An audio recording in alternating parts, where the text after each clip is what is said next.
Hello and welcome to episode 16 of the XboxEra podcast. I'm Sikamikanico and I'm joined by Shpeshal Ed and Kaironaut. G'day. How are you doing, fellas? Very tired. Very tired. Yeah. What? Sorry, Cairo. What? About average.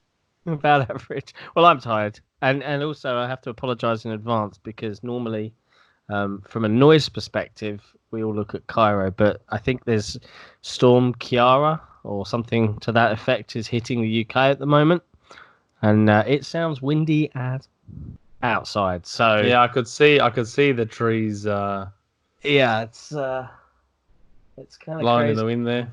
So I'm going to have to hope that it's not too noisy, but I have a mute button for such occasions. So yeah, it's been an interesting couple of weeks in the video games world. Some stuff's happened, but not the stuff that everyone has been mostly clamoring for. Certainly from a next generation perspective. You guys been playing any actual games or just posting and writing about them? Yeah, not a hell of a lot this last Call of couple of Duty, weeks. Call of Duty, Yeah. Smite, Rocket League. Apex, PUBG. Got back into PUBG because the latest updates have been making that game actually playable on console now. So that's something. Oh wow. 1440p, 60 FPS locked, no dips whatsoever. Perfect. Wow. That's the perfect way to play the game Wait, right now. on console? On Xbox On the One One X. X. On the One X. Oh wow. 1440p locked, 60 FPS. Only took 2 years. Wow. It took 2 years and almost 6 seasons, but it's finally there. Only took 2 years. I mean, even on the One S and the original Xbox One, I've been hearing from my friends who still have the older Xbox Ones that game plays almost perfectly now. It's interesting because when I was playing that on PC quite a lot with some of my PC pals, and I was like, "Oh, I can't wait for this to come to console." Play with some of my console pals, and and I'm not great with mouse and keyboard from an FPS perspective. It's just, I'm a console kid at heart, so I find that really hard to acclimatise to. But I was so disappointed with the performance of PUBG when it came out on console. I was just like, So bad. yuck. It was literally gross. Luckily, they seem to have fixed all the issues. They did a lot of optimizations that don't necessarily make the game look pretty at face glance. A lot on the bigger maps, the buildings won't load in until you're halfway touching the ground. But like getting in the plane, dropping, there's no stutters anymore. There's no massive frame drops where the game seems like it's about to crash. Okay. Shooting is much better. It's more, the hit detection is still a little wonky sometimes, but for the most part, perfect. And I really like the new map they have on rotation right now, which is it's really, really small. The player size limit for that map is only 64, and engagements are just instantaneous, like instant, right? Okay. It just moves fast, and I like it. I should probably play it again. Some of my PC pals still play super. They actually added crossplay with Xbox and PS4. You can't crossplay parties yet, but you can play against PS4 players. So I did not know that either. I love this whole cross-play, cross-buy, cross-progression, play your games where you want to play your games mantra. That's great. Well, I was just playing COD now. I was just now I was playing COD with my little cousin who's on Xbox, but then his mate who's on PS4 just joined our party. We were all chatting. It was great. Perfect. That's good. It's really good. I love living this feed. Remember 10, 15 years ago when people said this would never happen? Yep. Yep. What do you mean? They were saying it like 4 years ago. Yeah. Oh, yeah. Think of the children and stuff. Yeah. It was... it's a different world now. I think... Even when it was happening to some people, it wasn't happening. Yeah. It's weird. The only thing I've been playing recently, because unfortunately real life is kicking me in the crotch at the moment. So for those that are unaware, I'm moving house soon. Mm-hmm. So I've got to say goodbye to this beautiful handmade man cave.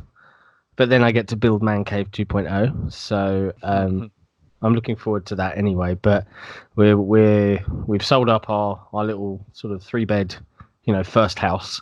Been here for about 5 years, and we've bought a much bigger fixer-upper house just across town. And whilst it's great and I'm looking forward to it, it's moving terrifyingly quickly. Like, we went on the market and I think we sold within 4 days, which is great. But it's like everything's suddenly like bang, bang, bang happening. And in between now and then, I've got a bunch of work trips that I've got to do. So I'm going to Israel next week, and then I'm going to the US in March, which isn't necessarily a work trip, but But yeah, it's just a busy, crazy time. So the only game I've actually played in any capacity, really, in the last sort of 14 days is Disney's Rush. Rush. Yes. Yeah. So my little boy absolutely loves watching me play games and just wants to participate and get to grips with it. Now he's only 5, and like the modern generation, they're used to just touch padding their way through life, and it's like no, this is a tool, and you need to learn how to use it. Like. So I've been trying to get him different games that teach him different things, and Disney's Rush, which I would never have really touched. I was like, okay, let's see what this is like. Is this actually suitable for his age group? And it's effectively a platformer / driving game. No, I've played it. You've played it, right? But what has been absolutely endearing to see is he's loves it, and he'll just play it and play it and play. Is if I think back to 2 weeks ago to yesterday, he's understanding how the camera works and twists around. He's understanding and no longer looking at what button he's pressing. He just knows his thumb knows where the button is. And as he's unlocked special abilities and he's realized he can like open boxes and open crates, he's like, oh, I've got bumpers that do these different things. So he's then, and it's just like, unlike Goose Game, which he loves to play but can't really get his head around some of the more obscure puzzles. This is, he understands just collect coins and go in a straight line, but he can just wander off that beaten path and start flexing those skills. And it's just gamer muscles. Yeah, it's really endearing to see, because as I know in my head, as soon as he's got that, this is move on the left, this is look on the right. It's Halo time, baby. Well, it's funny you say it, because like I tried with my 4-year-old, I tried starting him on just the original Sonic the Hedgehog, because I thought one button, you run in one direction, it can't be any simpler. But I thought he struggled, surprisingly. And then I bought the Paw Patrol game, and I let him have a crack at that, because you can't die.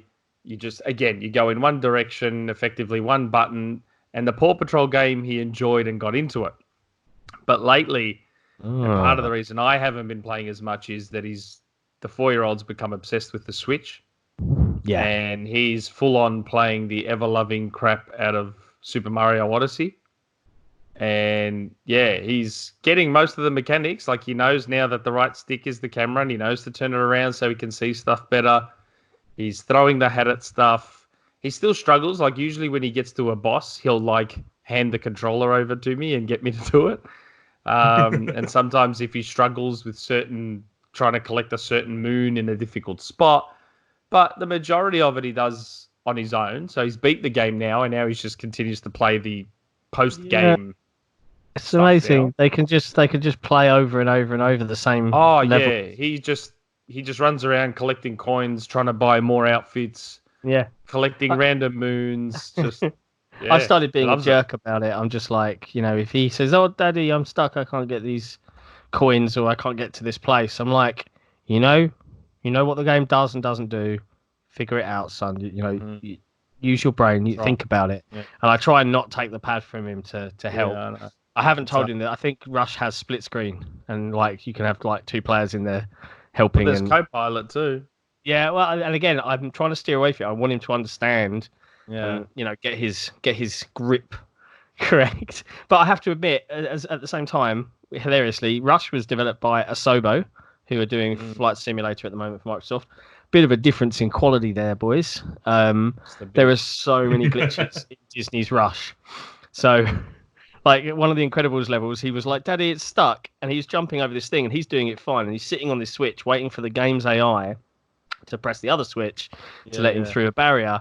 And I'm looking, and I was like, "Why aren't they coming?" So I like took the pad off him and just spun the camera around, and I could see like Violet, the girl from The Incredible. I'm not swearing at anyone on the Yeah. camera, by the way, but her legs are stuck in the mechanism of this thing that's going back and forth, and they're just doing this. Oh, Like it's Jesus. just stuck there, and I'm like, okay. And then he was playing the Toy Story level, and one of the bowling pins, which is kind of set up like a Weeble. You know what a Weeble is that you can't knock down. It was just going, just making this crazy glitch noise, and I was just like, God. this game's weird.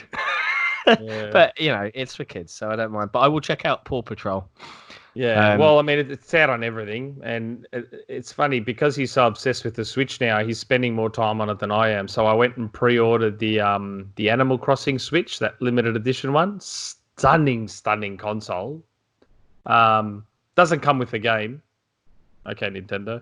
I'm personally not that interested in the game anyway. I just want the console, but I'm gonna need to figure out the save file situation, the game sharing situation, because I have no idea how that works on Switch. But yeah, that's in March, that console. Hopefully not delayed thanks to the coronavirus. Yeah. Well, okay. Let's pivot. Let's pivot and jump around a little bit. So, coronavirus. So I mean, I think we'll just switch gears to next gen. A brief next gen discussion, and then we'll discuss further. But that is a very real thing. That this could delay lots of stuff. We've already seen the Switch version of The Outer Worlds has been delayed because the studio staff, whilst not infected or anything like that with this virus, they aren't allowed in their offices because of the outbreak. So everything's been delayed, which is crazy. Like, it's kind of a worrying world out there right now. Well, like I said, that Switch, that Animal Crossing Switch, might get delayed because of where it's manufactured. Yeah, it's but obviously that then speaks to, you know, a lot of these consoles and products that we're all clamoring and looking forward to and talking about are produced in mainland China.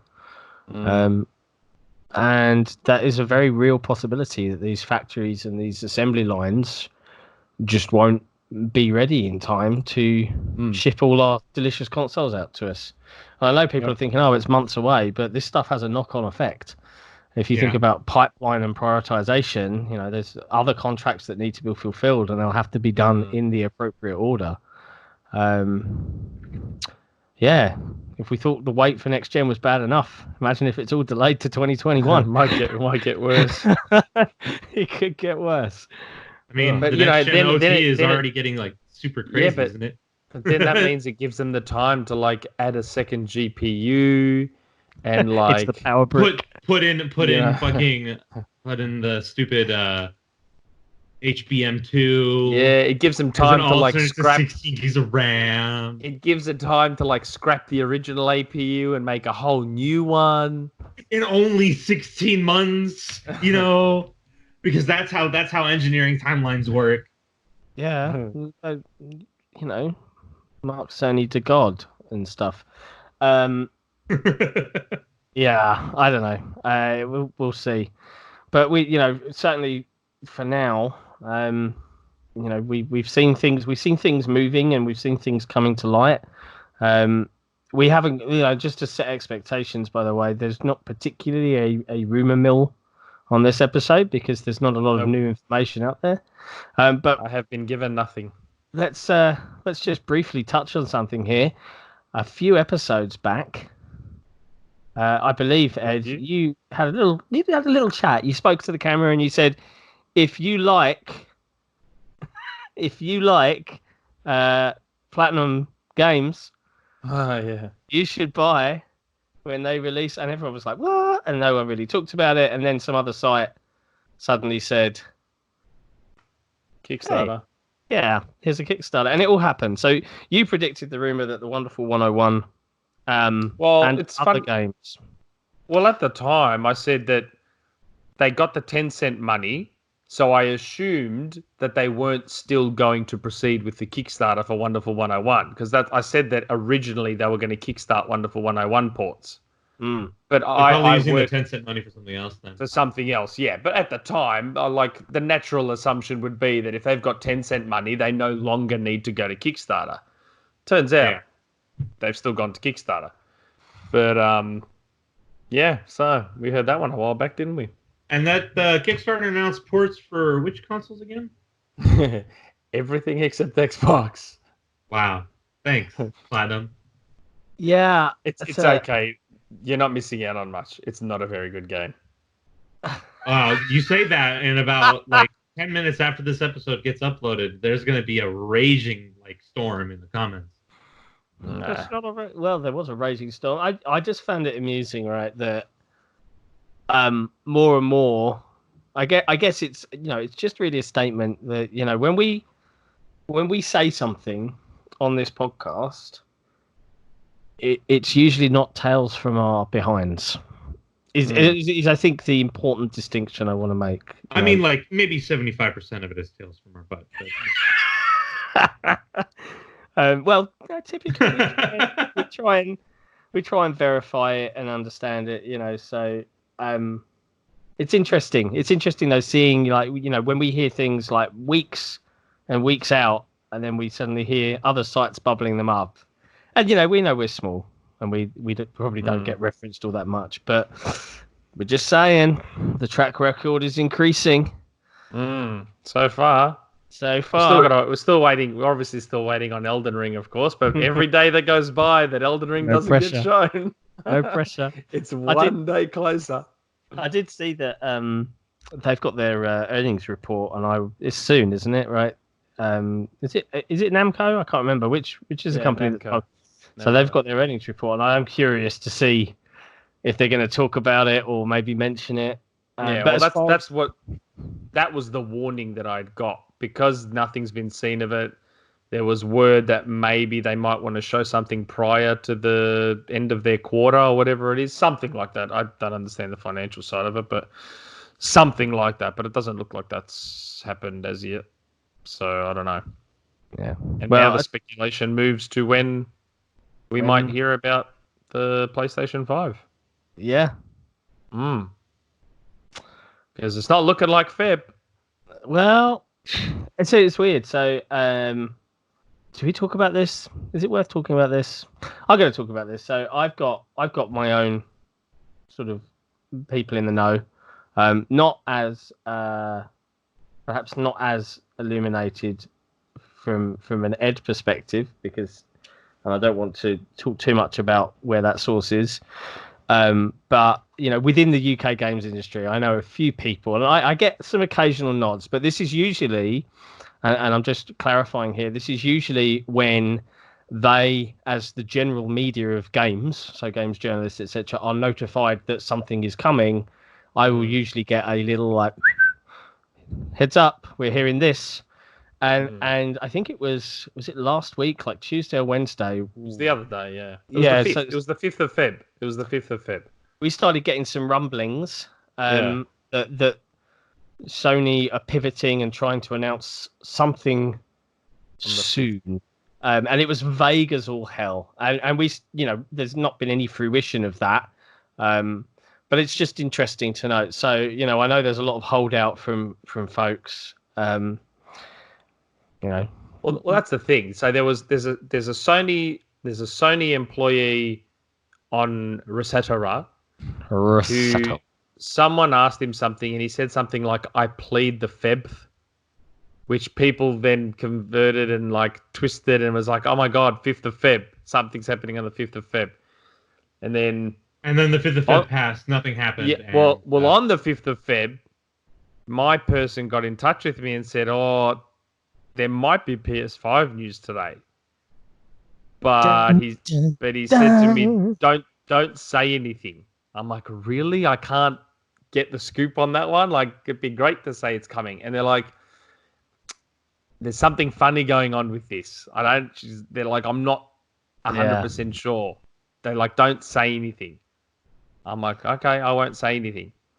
And then I had heard stuff as well.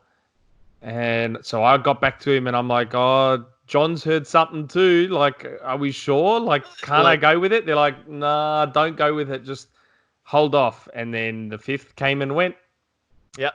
And I said, well, there you go. Nothing happened. And he was like, yeah, I don't know. It's almost like I've got this suspicion Sony was trying to flush out something. Industrial espionage. Who knows? Like they were trying to flush out a leak. Do you know what? But, yeah. There's one thing that I find moderately amusing is when I hear about phrases like controlled leak. It always cracks me up, right? Yes, of course that company is throwing millions and billions worth of marketing plans and all the other stuff out the window because they think a controlled leak is the route to you, the consumer. Like, half the stuff I think is genuinely balmy. I think Albert Pinello, who used to work at MS and the Xbox team, he's posted some probably some of the most interesting posts in the next-gen OT, which, by the way, has gone completely insane on ResetEra. Like, it's not a speculation thread anymore. It's a when is the PS5 being released? This weird thing of people crying about when the PS5's coming, and it's just I don't know. It's very hard to have reasoned discussion in there too now.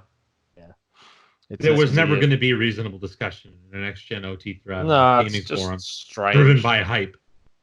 Like, I understand everyone's excited and everyone's anticipating it, but like, in the end, it's coming, and you're gonna buy it no matter what it is. So what difference does it make? Like, you're gonna buy it. You've already made your mind up. You are buying the PS5. So what difference does it make? I mean, you are buying the PS5 unless Sony does something that's so massively stupid that there's no possibility anyone's going to touch. No. But that I don't see that happening. But yeah, short of some sort of weird out of nowhere disaster, yeah, they're all getting the PS5. So I don't understand whether you hear about it now, whether you hear about it. I mean, I participated in that little competition where you try and predict when we're getting the info. What date did you bet? I predict. Now I went and asked my person and said, "Hey, give me a date so I can win." Because apparently there's someone in there actually that will buy you a PS5 if you win. That's the prize. So you get a tag. But there's a poster in there named Doctor who, if there's a single winner, because there's multiple people on one date. I am the only person on my date. If the person is a single winner, he will buy them a PlayStation 5 or pre-order them a PlayStation 5. So I predicted March 13th. Interesting. And my reasoning for that was Sony won't want to give the info after GDC because it's all going to leak out. That's a good point. So I figure they'll go the Friday before GDC. That way, as soon as GDC starts, they can start talking to the devs about how cool the hard drive is and all the neat tricks they'll be able to do and all that sort of stuff. But if some of the rumors are true and it's not quite as powerful as the Series X, that's why I thought maybe they go the Friday, because it doesn't have as much time to marinate and have people getting all upset about how many bloody teraflops it is and all that crap. Dump it on the Friday if the news isn't good, so it gets buried over the weekend, and then at GDC they just talk about whatever it is. So that was my logic behind March 13th. It's an interesting way of looking at it, although I have to wonder, Microsoft are in the same boat, right? I mean, I know they've talked about it a little bit more. I mean, are they just not going to care? Because we're still hearing April and May for a kind of Xbox Series X and whatever else is out there. Deep dive, should we say, before E3. It's interesting this time. There's been lots of discussion about, and I think Sony had their earnings call for the end of Q4 or whatever. Talking about Q3 being, I can't remember, but they're talking about being conscious of price and that balancing act, and it we've got to remember that the world has changed now, so we're not going to be seeing Microsoft on a Sunday for E3 just before E3. Here's our conference, here's the price, us, and then Sony are scheduled and they have to do it the day after on the Sony conference because they're not going to E3. So does it give them more time to pivot? And do we think that they will even do that if Microsoft really come out competitively and start dropping bombs from a price perspective? If Lockhart is real, offering those different avenues. Sony kind of alluded to the fact that they may be playing the wait and see game. I just Microsoft's price. Yeah, I find that interesting. Well, I mean, to me, all that tells me is that if Microsoft gets aggressive and goes $4.99 or, God forbid, $3.99, Sony will basically try and get in $100 under whatever they go for. So if it's $5.99, which there's a decent chance Microsoft will be at $5.99, then Sony know they can come up to $4.99, make a little bit more money, or lose a little less money out of their box. But if Microsoft goes $4.99, then they're going to have to go $3.99.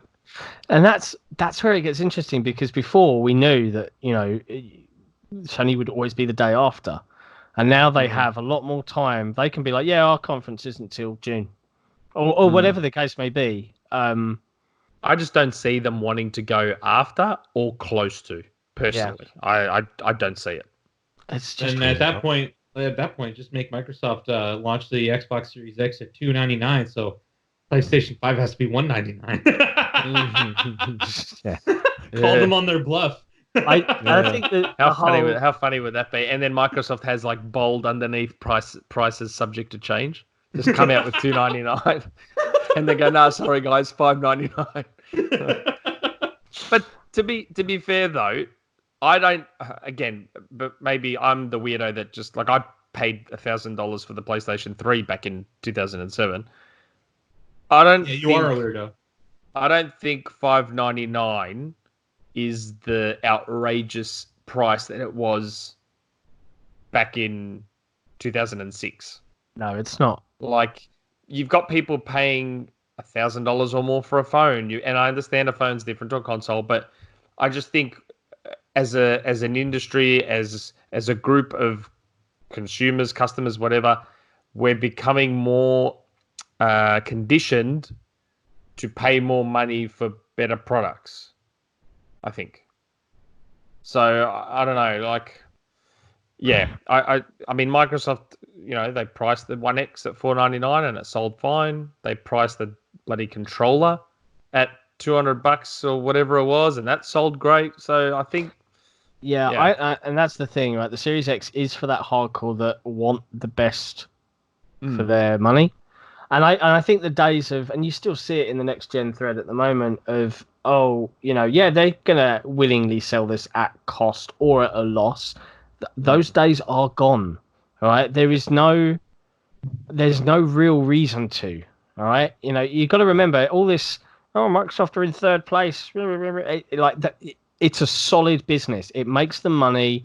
They were profitable from day one. That's how it is now. There is none of this undercutting and it just doesn't really happen anymore. To be clear, they were profitable from day one of the Xbox One. Yes, Xbox One. Yeah, to be clear. Yeah. There would be people who are going to misconstrue that and say, you're absolutely right. They were never profitable. Definitely not the original Xbox. Definitely not the original Xbox, and the 360, not even the 360. Because of the Red Ring of Death, they were also not in the black. I think the Kinect is what put them in the black for that. Yeah, the Kinect got them back on track, at least from that perspective, anyway. And then gave us a decade of poor first party. Woo! I think a lot of people are going to look at a $5.99 price, and they're going to start saying, preempting discussion of, well, for that price, you could just put it towards a gaming PC. Yeah, but that's not true at all. These people are going to put $600 for the console. I'm just trying to get ahead of the debates because we all know what's going to happen. Before you do, if $5.99 comes out, we all know what's going to happen because it came out with $4.99. Before you do, this is important because I sense that you're speaking passionately. We are 29 minutes in and no one has sworn. I've said one. It's just a friendly reminder to you, Cairo. I've said one swear. No, I haven't. I didn't hear it. I didn't hear it either. You'll hear it in the playback. Anyway, the point is, Carry on. the point is, to get ahead of the conversations, people who are going to buy consoles are going to buy consoles. They don't care about PC. They don't. Period. No one who buys a console nowadays cares about spending a little extra money to get this sick gaming rig that they're just going to love because they play everything at 4K, 120 FPS, G-Sync, FreeSync. They don't care. They want to have a box. They put it onto the TV or next to their desk or whatever. They plug it in. They pull out a controller. They turn it on, and they play a game. That's it. That's all they want. Yep. Simplicity. They don't have to build a PC for it, or they don't have to even buy a pre-built. Right? So we've had this discussion when Xbox announced $499 at the beginning of 2013. We're going to have this discussion again if Xbox announces it's $599 for 2020, 2021. Right? Yep. Please just stop with the discussions because all it is wasting your time, my time, everyone's time, and we could all be discussing literally anything else that would make me happy. You know? Well, I think there's a lot of that's going to come this gen that is going to make people happy. You know, the more and more that I think about what the pipeline's going to look like, and I suppose, you know, whilst not necessarily the Rumour Mill, let's talk about an old IP. Let's talk about an old IP, right? An old IP that's most likely coming back. An old IP that, you know, is there on the screen right now if you're watching this on YouTube. I put that there on purpose. Yes. Well, eagle-eyed listeners and viewers saw a certain reaction that you made when and for the record, we're talking about Perfect Dark. Was brought up. You kind of went, yeah. Look, like... I look. Full disclosure, I haven't been told straight up yes or no Perfect Dark's coming. I haven't been. I just have a very, and I understand that right now people are like, oh, it's a, you know, it's one of those open secrets. It's one of those, you know, worst kept secrets in the industry.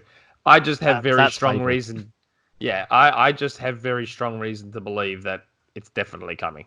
And then, of course, not long after the last episode, there was those tweets from Phil and Gallagher. Yeah, Phil went to the initiative to play. Yeah, Phil went to the initiative. So there's a tweet from Drew Murray where there's a photo of him and Phil. They're looking at a computer screen, and of course, if you look at the Twitter thread, there's like all these people trying to zoom in on Drew's glasses to see what he's looking at. And you know, it looks like a blue screen of death, to be honest with you. And then Phil tweeted saying, you know, great update today with Daryl Gallagher and Matt Booty and the team at the initiative.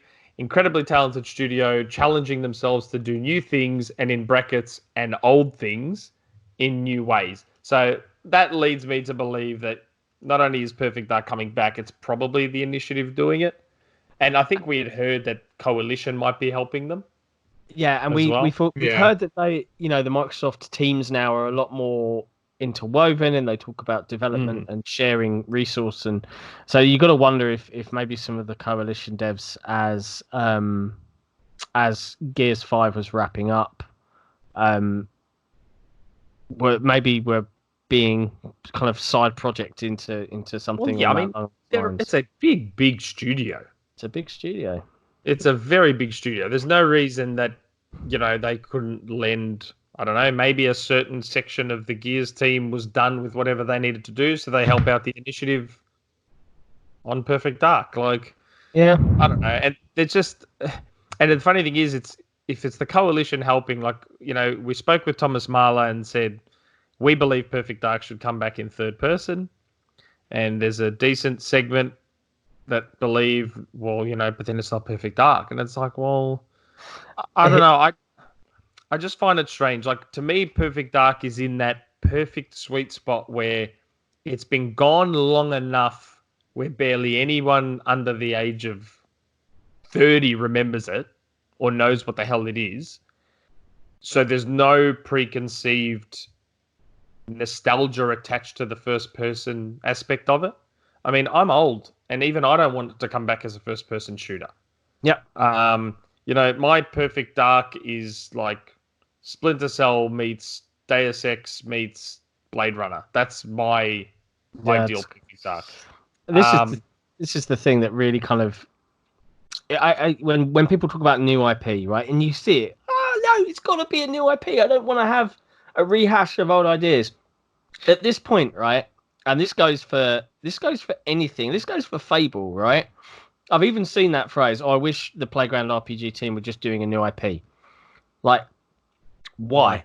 Like, what difference does it make? If I said to you, "Here's a new IP set in a dystopian, cyberpunkish future where it's all about how spies operate in that time frame, and it's all futuristic with kind of cool guns, and there might be some aliens and stuff, and it's all like conspiracy driven," you'd be like, "Well, that sounds cool."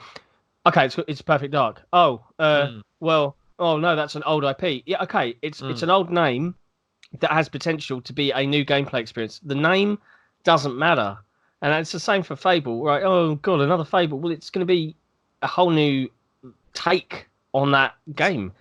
As long as they're good games. Exactly. I just don't As long as they're good games, it really doesn't matter. And in the end, Initiative is this cobbled together group of talent who have never worked together. So if anything, it would make more sense to put them on an existing IP, because then they have a blueprint, they have a framework, they have a vision, so they have a bit more structure that they can work towards, rather than just trying to think of everything brand new.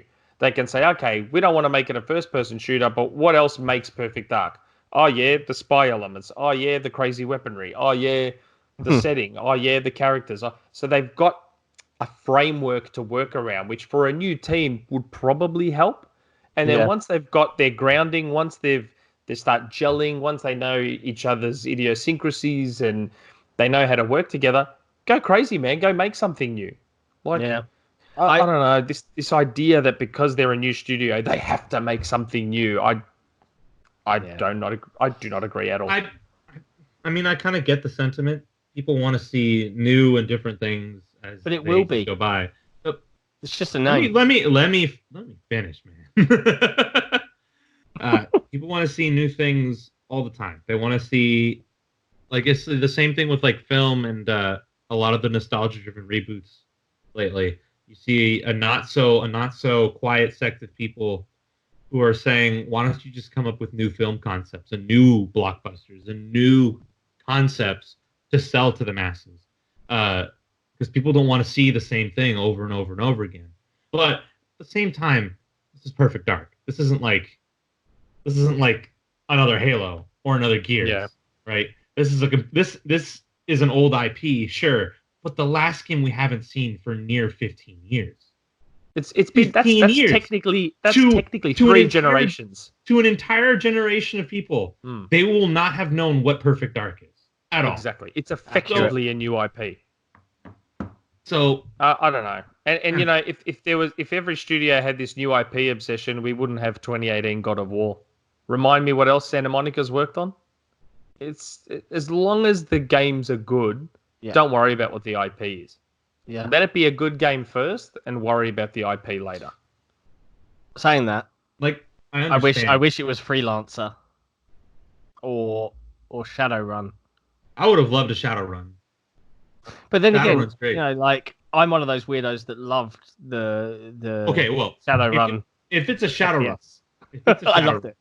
If it's a Shadowrun, I would have liked to see something along the lines of Cyberpunk 2077, open world. Shadowrun, open Shadowrun world, big first-person, third-person RPG, you know, something like that. Because let's just say the Shadowrun game that came out on the 360 all those ages ago was not a very good game. Don't care, loved it. I mean, but it wasn't what people of an RPG series expected, you know, and not in a good way, because many people don't like the game or just completely forget that it exists. I think personally that Shadowrun, the FPS, okay, I get it. It was a misuse of the IP from. It was Overwatch before Overwatch, wasn't it?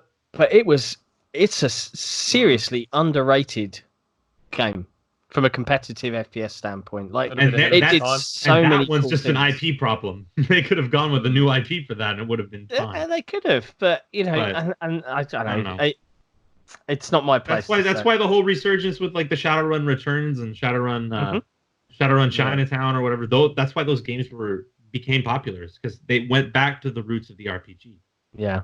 So we'll see. But in the end, Perfect Dark in third person can still be the same game, just the camera perspective changes a little bit. Like, it's not like you're completely overhauling the concept. What I don't want to see is if they do Perfect Dark, if it ends up being a third person Perfect Dark, I don't want to see Microsoft's Lara Croft. I don't. Why I want to see because we already have a Lara Croft. Well, if I wanted more Tomb Raider, I'd play Tomb Raider. Mm. Hold on. When you say you don't want it to be Lara Croft, are you saying you don't want it to like I'm confused? Are you talking about the characterization or are you talking about the game itself? I don't want it to be another characterization, recycling similar plot lines, stuff like that. I want it to be an original concept based on those characters and not try and chase after like a serious thing. No. Well, one is set like in the future, even though the original Perfect Dark was set in like 2020, which is where we are now. The settings you can change the setting, but you can keep the plot lines and the characterization. I think I understand what you're saying. I think you're saying you don't want it to be, the modern Lara Croft, so just retreading that high kind of like origin story. What's the way to say this without sounding like some sort of sexist pig? You don't want to have the whole woman out there learning how to survive on her own and the damsel. I want to see a Joanna Dark that already knows what the hell she's doing and is fully prepared. Not growing in. Take on whatever task she's about to take on. Yeah, that's fair enough. And that's what it should be called too. Yeah. Don't call it Perfect Dark. Call it Joanna Dark.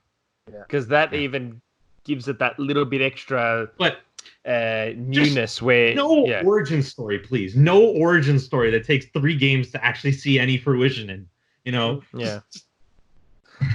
Start strong. I'm intrigued, right? Because and I'm getting into my Perfect Dark lore here. So I was a huge fan of the original N64 game, which effectively was the sequel to GoldenEye. The unofficial James Bond, right? It was sequel. Yeah, it was, and it had such a unique plot from a video game perspective. So you were an agent for this corporation, I think called the Carrington Institute, and I'm totally ad-libbing here from memory. And the bad guys were Datadyne. The bad guys were this Datadyne corporation, but it turns out they were working with an alien race called the Skadar. Yes. But then you had Elvis, which was this kind of light relief, typical grey. The grey alien figure from UFO sightings and other sorts of things. But he was like yay high, my height basically, into Americana. I swear he wore an American Stars and Stripes vest at one point. Yeah, I think he did. But there was just so many unique mechanics within that game. So to give you some examples for those that have never played the original Perfect Dark, and by the way, there is a remaster that's available on back compat. It was done by 360 4J Studios. They did many versions of Minecraft, I think. They did, and it plays fantastically. It's still a great FPS to this day, but it had some really cool, unique modes. So you had, from a level design perspective, similar to I think GoldenEye did it, but I think Perfect Dark did it better. When you upped your difficulty, you weren't just upping AI responsiveness or health. Adds extra objectives. It added additional, more tricky objectives from a spy's perspective to get stuff done. So you had to hack this extra thing here or cut the power or GoldenEye did the same thing. But as well as that, they also had a mode. I think it was called Counter Ops. I can't remember, but effectively, you could take on your friend who was playing as Joanna Dark, and you could just take over any of the AI within the level. And kind of, you'd have the only AI's health. You'd die in a couple of hits, but you could be like this human-driven player trying to prevent the agent from doing their thing. And the multiplayer was just awesome. It was really cool. And there's so many cool weapons that could be modernized, like the Farsight gun that just X-rayed through levels. Overpowered. It was over the top. It was not. A multiplayer, it was a bit overpowered. fly-by-wire rockets. Do you remember that? The Slayer rocket launcher. The secondary function was that fly-by-wire. We used to have a game that laptop gun that was a Sentry. Oh, laptop gun. We used to have a gameplay mode that we used to play on split screen where it was like a level that had 4 coloured bases, and everyone used to open the door, shoot their fly-by-wire rocket, and try and make it to the other person's door before it closed. And then it was just hilarious. But there's so much imagination to some of the guns and some of the ways it works. And I'm just picturing like almost like a Fifth Element linear world. Like, I don't think it's going to be open world or anything like that. I don't want it to linear, be open world. Sony style, story-driven narrative game. But just having a peek into a world like that, you know, flying cars and huge mega corporations vying for power, and you're like a corporate spy. I'm looking forward to it if it's a thing. I'm very confident it's happening. I have very strong reason to believe it is. But if the coalition is helping them, it's not going to be with Rod. No, that's a good segue. Segued right in there. Rod Fergusson leaving the coalition and moving to Blizzard to work on Diablo 4. Yikes Mbarra is poaching from Xbox. Yikes Mbarra. Yikes. I mean, Jesus. He does have some hot takes. He's so lucky that with the kids. He's so lucky that Blizzard has no internal PR and their execs don't know what social media is. Yeah, because if they ever discover it, he does say some things. He does say some things, right? If they ever discovered social media, they know what their fans are asking for them to make. Yeah, well, yeah. I mean, we already know what was happening there. So he's still very salty. He seems salty. Like, I mean, who am I to know? It is palpable. It seems pretty salty. So I don't know if he got pushed out. Wasn't the implication that I've seen a lot on ResetEra over the past few days, since that was like Ybarra was in line for Spencer's current position and he didn't get it, or something on those lines? That's news to me. That's what I kept hearing from people on ResetEra. Yeah, don't quote that as fact. Anyone listening to this. This is what I heard. I do believe from ResetEra, which could be fucking I think nothing. with Rod gone now, I do believe. Don't quote me on this. But I do believe that Gears, after Tactics, Gears is going to have a bit of a rest. I think Gears might have a bit of a rest. Here's the thing, and Gears fans, I don't mean any offense. And Tactics looks awesome, by the way. Tactics looks awesome. Oh, looks so good. Gears 5, I really enjoyed playing through the campaign. Meh. I have no desire to return to it. I have no interest in the multiplayer. I tried all of the modes. It's had its time in the sun. I think the thing is that you can't change the fundamental nature of that game and what it is, despite a very valiant and honest attempt from the arcade mode version that's a bit easier and less Nasher fest. But that is what the game Gears is done. The hardcore will always love the third-person shooter, yeah, but it's and anecdotally that is the case for everyone I know. Enjoy playing the campaign, good fun, popcorn ride through a crazy world, like lots of really well done moments, but it's just not exciting anymore. Here's the thing, right? And this is the problem with chasing trends, So Gears 5 was clearly fundamentally adjusted because of this outcry of Microsoft not having enough third-person, over-the-shoulder, narrative-driven bloody games. And so they tried to shoehorn that stuff into Gears 5 a bit with those semi-open world segments and all that sort of crap. The thing is, like, don't try to put a square peg in a round hole. Like, if you want to keep the third-person shooter, which I don't believe they should, I think just go to Tactics now. Just fully lean into Tactics as Gears going forward, if it was up to me. But if you're going to stick with the third-person shooter and you do want to change Gears, so the problem is the way Gears plays, and for the people that call it clunky or whatever, you don't know what you're talking about. I have a lot of complaints about Gears, but the way it feels is not one of them. No, and Gears 5 felt amazing to play. Gears plays the way it plays for a reason. But what the Coalition don't realize is that the way Gears plays doesn't lend well to Uncharted and Last of Us and those sorts of games. That's not what it's meant to be. If you want to change Gears, then I think the only way it works now, if you want to change it, is as a super, super linear survival horror game. Turn it into like a Dead Space sort of Resident Evil thing, like ultra linear, gory, set piece events, stunning looking set piece. Maybe 2-player co-op because they'll be very tight, small levels, and make it a survival horror game, kind of in the vein of that Mad World trailer where Marcus was all on his own, Stormy, making his way through, breaks into the house, the spider comes out.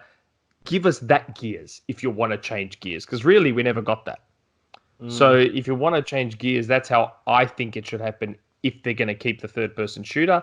Having said that, get rid of the third-person shooter. I think it's done now. But anyway, I think I disagree. Like as I played through Gears 5, I loved what they tried to do, and within the framework that they were allowed to experiment, or within the time frame that they had to experiment in the way that they did. I liked the RPG light elements of Jack. I liked the down moments where it was more conversation, exposition, and a little bit more chill from an environment perspective. And when it just opened it out, yeah, it wasn't open world. I don't think it needed to be. But what I especially liked was that it was no longer reactionary. You didn't go down the linear corridor and the enemies popped up. They knew where you were. You knew where they were. Boom, boom, boom. You had these kind of moments where you could go in and there's a snowstorm and they don't know you're there. Very Halo almost in it. These are just an enemy patrol and they're just out and you can approach it any way you want. I liked all of those elements, and I personally think, I don't think Gears is going to have a rest. I think Gears is going to finish out the trilogy and then have a rest. I think you'll see the final version. Just because I think you've probably got a studio that is completely embroiled on that, and the figures for Gears were good, but I do still think, regardless of Game Pass, the drop-off was huge, at least from a multiplayer perspective. If you look at it from a game perspective, right, they're trying to measure success by multiplayer and how often it is in the charts, but look at any other big single-player adventure game, you have that front-loaded first 2-3 weeks, and then no one's playing anymore because they've done the campaign. Personally speaking, I think that's what Gears is to the majority. They have a really fun time with a close-knit group of friends. They might play a little bit of Horde, and then they're done. Right? And it's only the hardcore left. So if you're going to make Gears 6, don't try and encourage the non-hardcore to play your multiplayer. Just make it purely for those guys. Keep them happy, but concentrate everything that you're going to do purely on that very, very large, set piece driven campaign experience. So, whether I don't think open world is necessarily the way, but whether you give players a little bit more freedom, but it is what it is. Survival horror. I love the survival horror elements, especially things like the Berserker. When that stuff comes and hits you, you're like, and that's what I mean. Like that was one of the better parts of the first game, and that's exactly what I mean. It was very tight, linear, creepy, and all of a sudden that thing burst through the wall. What's Kairo's if we go full survival horror, are we gonna lose moments like in the opening of Gears 5 when Cole Train rams a giant fucking motorcycle into the mouth of a giant F-bomb? behemoth? No. Why do you have to lose that? Was it Dom? Was it Dom doing what? No, I said F-bomb, not Dom. F-bomb? Oh, F-bomb. You said an F-bomb. Okay. That's the third one, so. But why you don't have to lose those parts? You don't have to lose them. Okay, but you're like talking about a serious survival horror, creepy atmosphere, jump scare set pieces, and. Well, hold on. Have you played Dead Space? Have you played Resident Evil 7? Yeah. Yeah, but have you played Dead Space? I feel like you're talking about Resident Evil 7, not Dead Space. No. I'm talking more Dead Space. I'm talking more Dead Space. So Dead Space is a survival horror game, but it's still. I know it's a survival horror game, but has that action element to it, and it still has its set pieces, and it still has its giant monsters, and it still has all that stuff.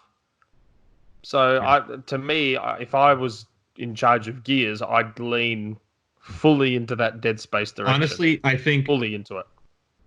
I think the Coalition diving so far into Gears that they've basically rebranded their entire studio around the property was a bad idea. Yeah, agreed. I think that the way Like Microsoft they're trying to extend the life of an IP that practically lived and died in the Xbox 360 generation. Yeah, thanks to Judgment. Well, yeah. So no, even if we ignore Judgment, Gears of War 3 was the greatest send-off that franchise had. The greatest send-off. It ended it. It was a good game. Period. Right? It was the dot at the end of the sentence. It didn't need a fourth entry. It doesn't need this new trilogy or whatever Coalition wants it to be. It honestly, it should have. Gears Tactics is a great idea, but Gears Tactics is not enough to carry like a AAA. So I mean, 2020. This is the thing, right? So Rod leaving, part of me wonders that is Rod leaving because he loves Gears and he was brought in to run a Gears studio. They bought the IP, blah blah blah.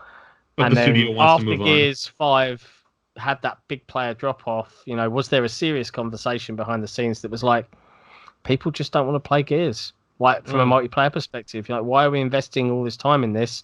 And maybe his team were like, yeah, maybe we want to do something else, blah blah blah. And maybe that was a conversation. And he was like, you know what?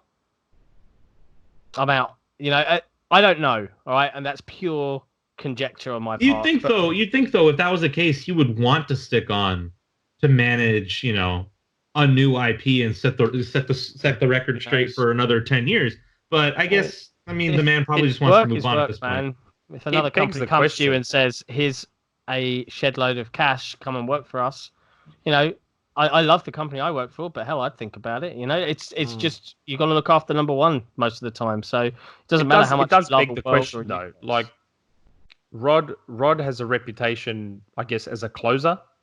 That's what he's good at. He's good at getting a game done quick, on time. Get it out the door, but it's still competent. I suspect, I don't know. He's left Microsoft before and come back. So that's why I thought maybe Gears is going on a break. So maybe he's been told Gears is going on a break. So his specialty, his skill set is not quite needed right now. So Mike Yikes gets him over to Blizzard to get Diablo 4 under control, get it out the door. And then maybe when Diablo 4 is done, maybe Gears is ready to come back from its rest and Rod comes back to take over. I don't know. Like I said, he's left before. I kind of like the fact that he did leave because honestly, I'm fine with it. I'm not. Yeah, I'm not complaining. No offense to the man. He did great work with the Gears franchise over the years, and Gears 4 and Gears 5 are some of the most polished titles in the franchise to date. But I think he was Gears games. Two most boring Gears games. They're the two of the mainline games. They're boring. Pretty much the worst two games. Yeah. So I'm just hoping this new creative leadership position opening up because of Rod leaving allows someone with a lot more vision to take that position. Well, Cliffy B wants to consult. God no, please. God no. He should just stay the hell away and leave Coalition alone. His whole Lawbreakers crap that he did a few days ago was like beyond stupid. For those who don't know, Cliffy B went on Twitter and in an interview, I think it was both Twitter and interview, if I remember right. Someone could correct me. But saying that Lawbreakers was quote too woke, and that's why it failed. Not because it was just a terrible game with terrible marketing and a whole dude bro attitude in an age where people didn't want to see dude bro anymore. Like Cliff. Your game design styles, if I can speak to Cliff right now, your game design style lived and died in the late 2000s, and you haven't moved on, but everyone else has. I mean, it's funny. He said that he actually took a shot at Gears as well and said that it was too woke. Gears was already woke, I think he said. Something like that. I don't know. I don't care. Cliffy B is the modern what's his face? The guy who split off of id after Doom and tried to create Daikatana. Carmack? No. John Romero. John Romero. He's like Romero with Daikatana. That whole ad campaign. Yeah, that's Cliffy B. I don't know. I will say as well, this whole Rod leaving, and we've discussed it earlier today, that the coalition might be assisting with Perfect Dark, and I think if that is the case, that is something that lends credence to Perfect Dark's, if it's a thing and it's coming from the initiative, leads me to believe that it is going to be third person, because regardless of how you feel about Gears as an IP, its third person shooting is the best in the industry. Oh yeah, use the same mechanics in a completely different game. I would like that. No, I wouldn't go that far. Like, Joanna can't control like a cog.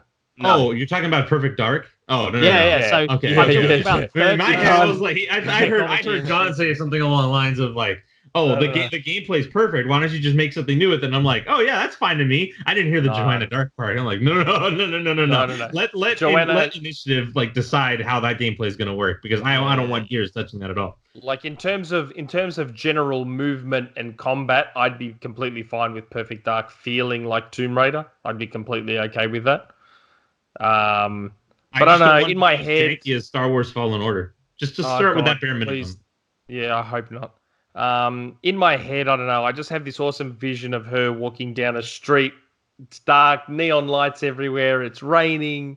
She's in a long trench coat, walks into a bar and just starts effing everything up. And just, I don't know. I reckon it could be so cool.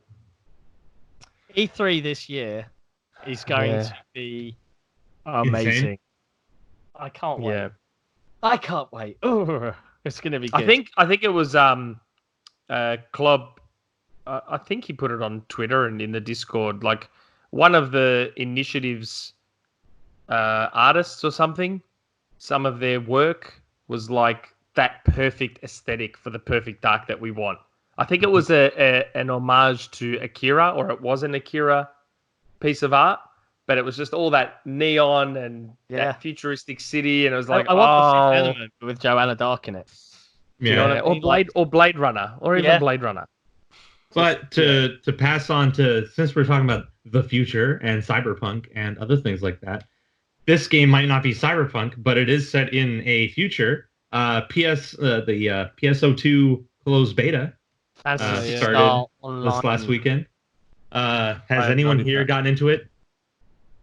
Wow, neither have I. So we're the most unqualified people to talk about it right now. I've played the first game. I played Phantasy Star Online on Dreamcast many, many years ago. Yeah. And it was interesting. Okay, but for those who don't know what Phantasy Star Online 2, like the whole big deal about it is, this game was originally supposed to be slated to come out in North America and in Europe on the PlayStation Vita years ago, maybe 5-6 years ago. It never came. Yeah, it's on the Vita in Japan. It was rumored at first and then slightly hinted at over the years by Sega that, yes, we're going to bring it to the PS Vita in North America. That explains how it looks. Yeah, it never manifested. It never manifested in any way.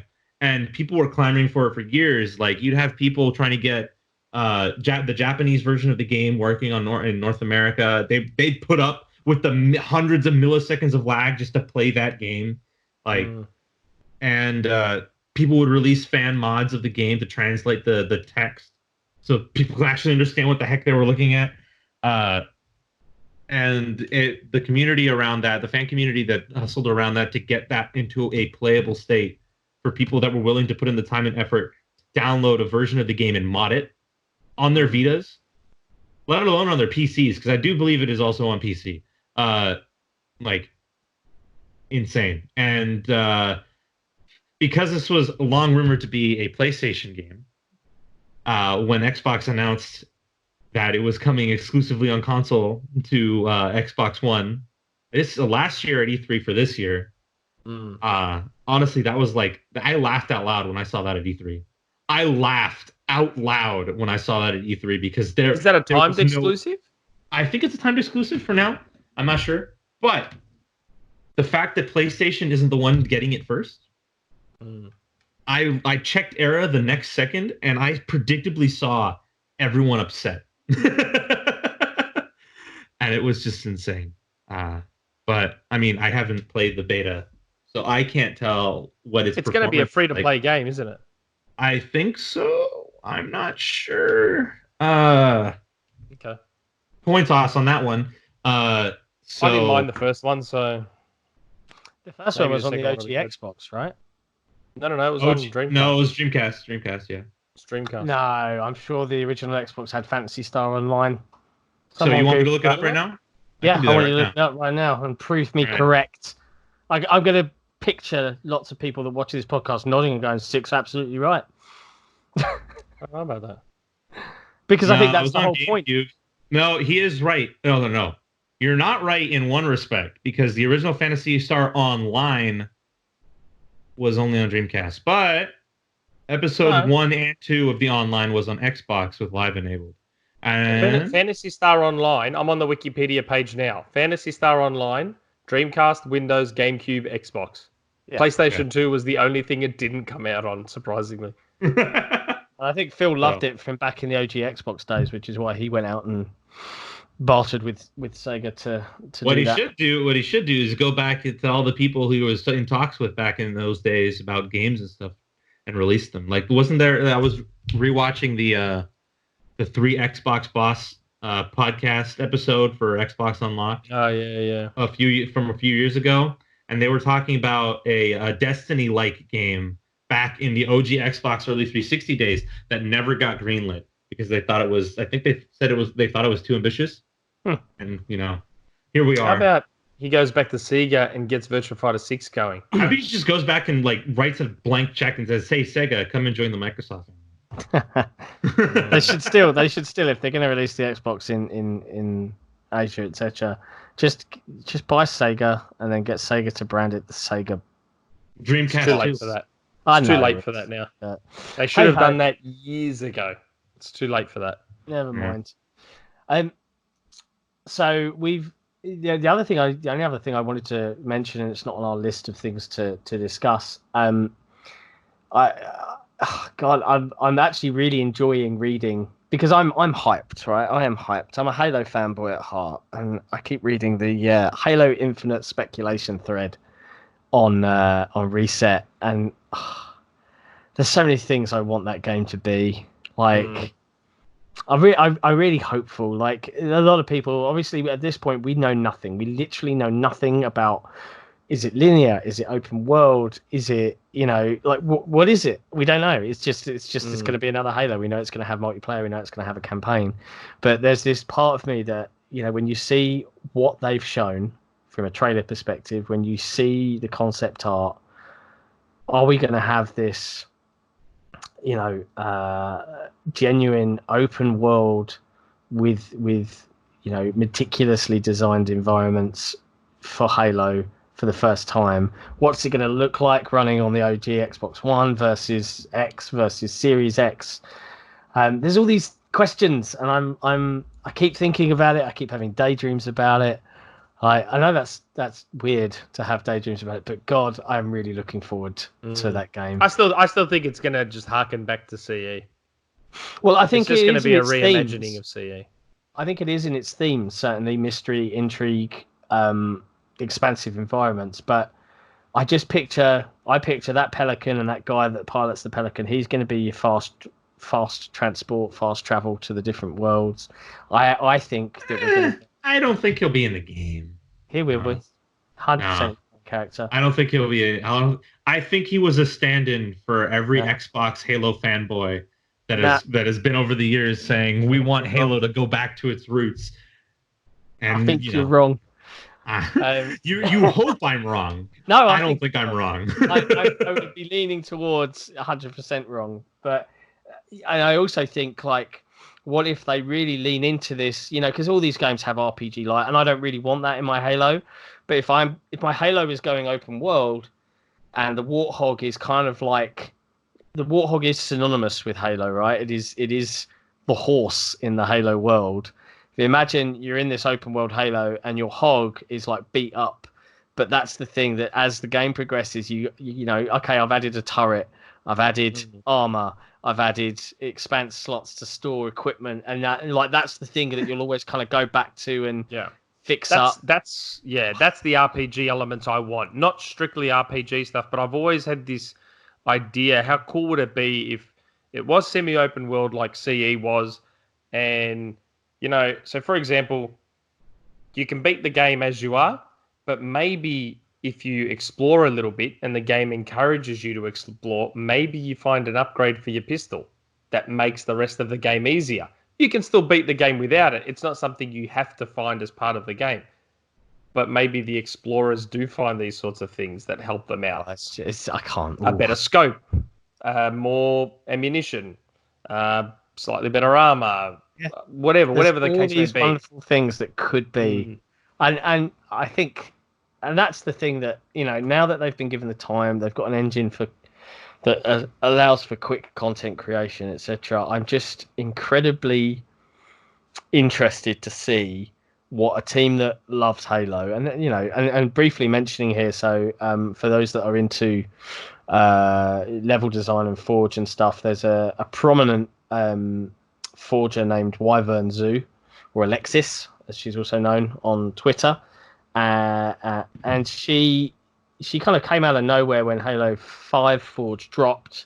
You know, really talented object usage from a what's possible in Halo 5 Forge, and I've seen her create some stuff, you know, not just playable levels, and indeed she's got a number of them in the game in matchmaking, but art pieces that you look at and you're like, that's not Forge, and now I know it is. She's just really thought about textures and colors and how stuff can look real, and enormously pleased for her, because I saw that she's actually joined 343 on the Forge team as a content creator, and that, again, you know, as a developer, these guys lean into their community in so many interesting ways, because now I know that there's someone that is as obsessed with creation and Forge as I am, and now she's on that team. She knows what kind of stuff that we like to be able to have to build and tweak with, and now she's going to be there making content for the game. So enormously just excited. I can't wait to see what it's all going to be like.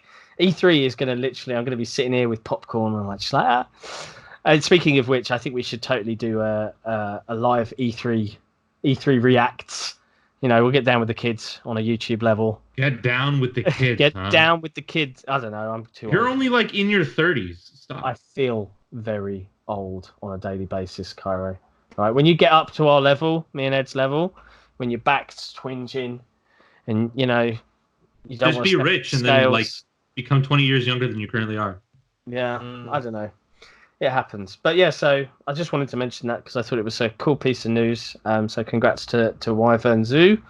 And I suppose we should hit up community questions. Speaking of communities. Yeah, relatively new segment for our podcast, but it's one we absolutely love doing. So every time we have an episode coming, we roll out some, you know, we drop a post on Twitter and into the ResetEra forums and to our Discord channel, and just asking folks, you know, hey, hit us up with some questions. What do you want us to answer? What do you want us to talk about? So as a starting point, let's jump into the XboxEra Discord and see what folks are wanting to know or talk about. Has Hexer asked a question? Don't think he has, because I ignored him last time.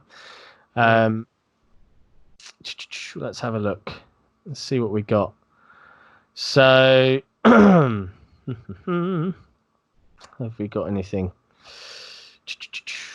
Doesn't look like we do in the Discord. It looks like there's lots of joking about please do more giveaways for codes and swag.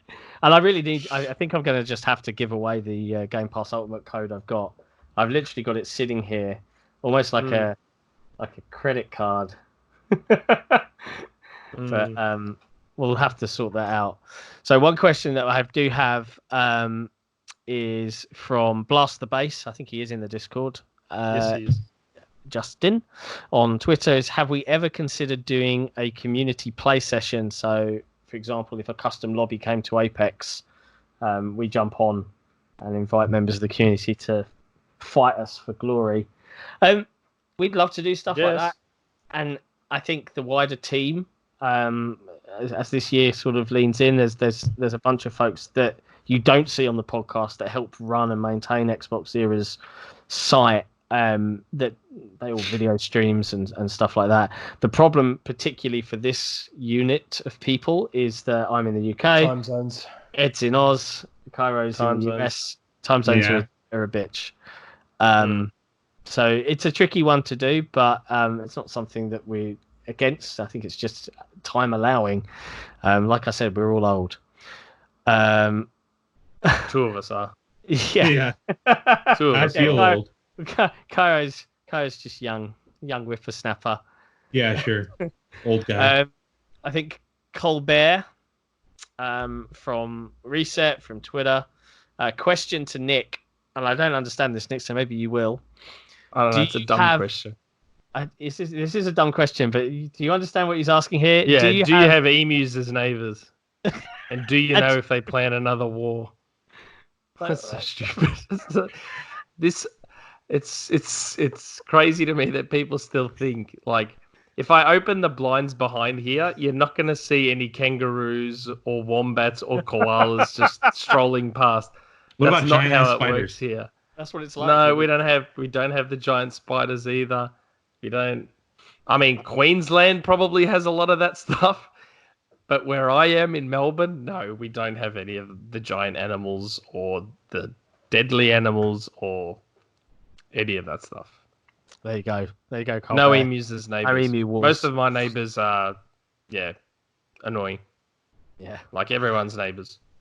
Yeah, I've got annoying neighbours. One of the reasons I'm looking forward to moving. From Mirror XT8, would achievements on OG Xbox games on Series X incentivize gamers to play more classics? He says he saw a leak or a patent a while ago and hopes it's true at launch or down the line. Keep up the good work. P.S. A PC mode for the Series X would be good for players like me who haven't played PC in ages. So a couple of things to touch on there. Would we like to see achievements for OG Xbox games? Me, no. I would. I think it. I think he's right. It would entice gamers to come back. It would entice people, but I just want more games. Yeah, I don't want to wait. Part of the reason I like playing on my Switch now is because I don't have to worry about any achievements or trophies. I can just play the game and be done with it when I'm done with it. Yeah, no. For me, it's more like I love achievements. I love having like meta thing to chase after. But if it's getting in the way of me getting my goddamn games, I want my goddamn games. Yeah, no, I'm fine with them not being there.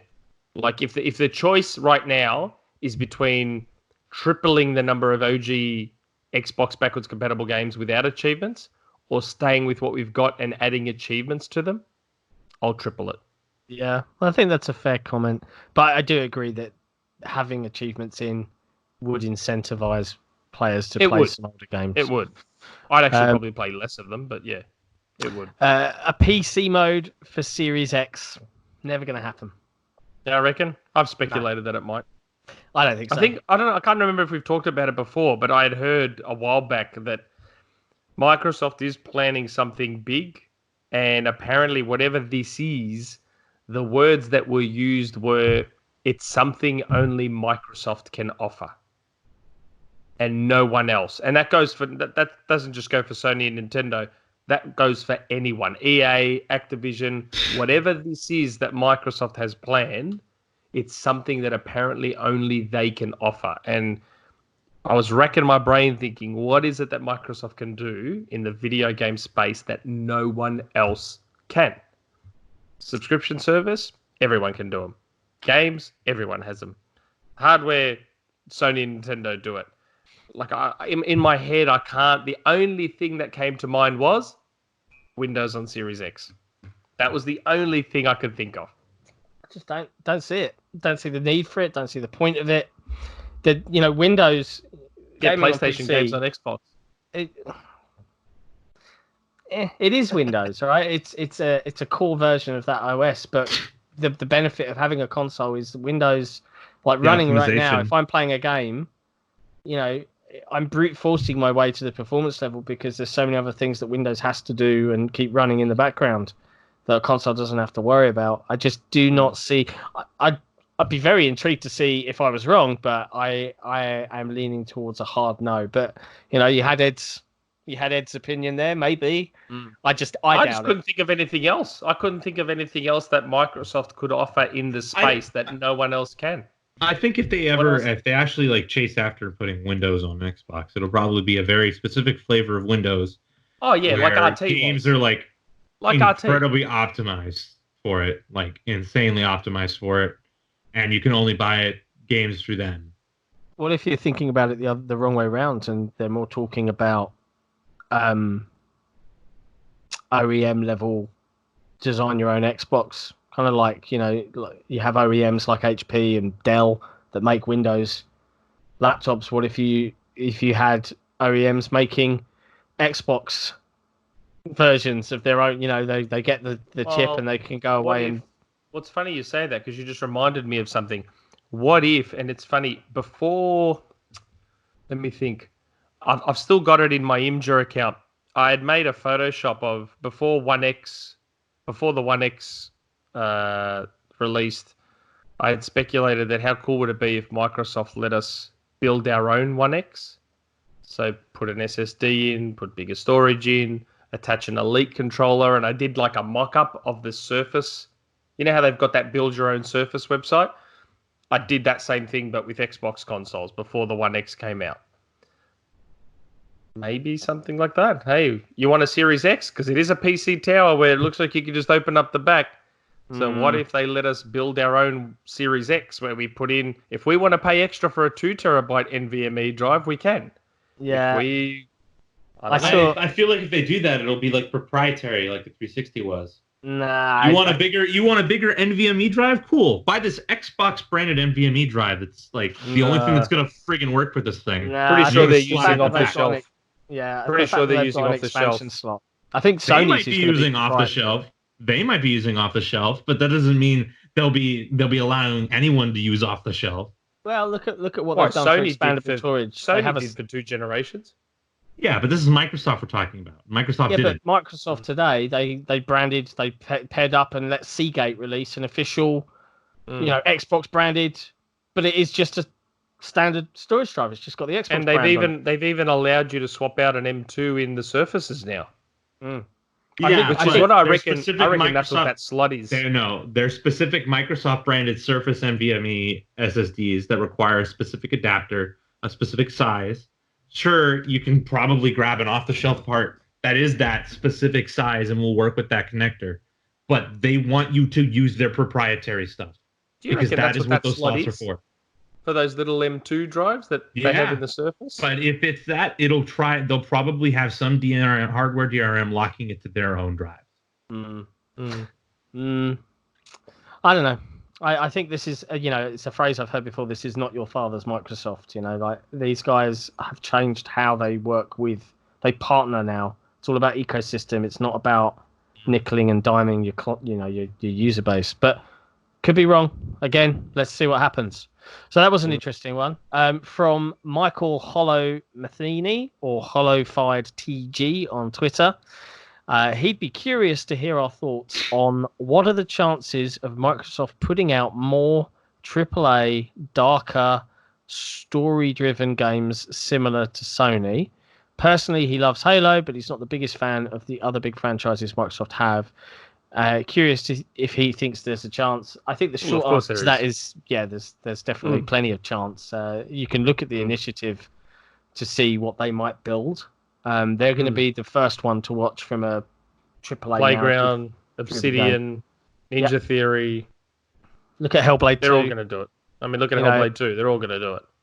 But I think what I like about the current approach comparatively to other competitors in the console space is, and we've heard the jokes, right? The sad dad template.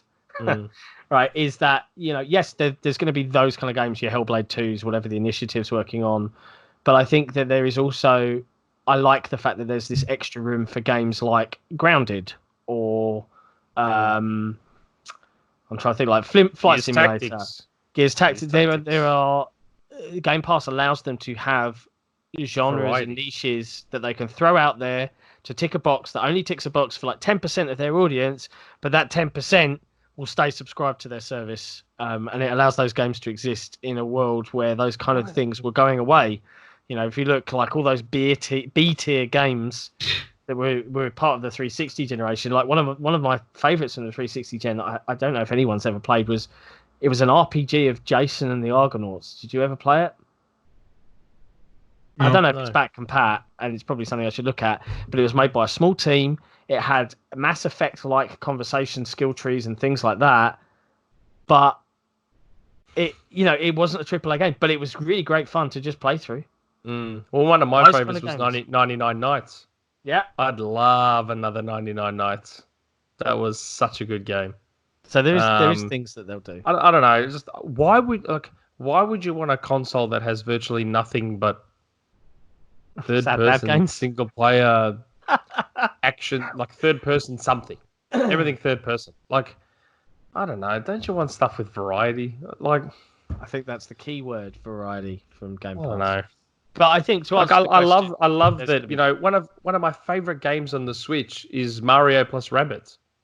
And yeah, that's fine. It uses Mario, and everyone's like, "Oh, everything's Mario." But you know what? Who cares if it's a Mario game? It's a great turn-based strategy game.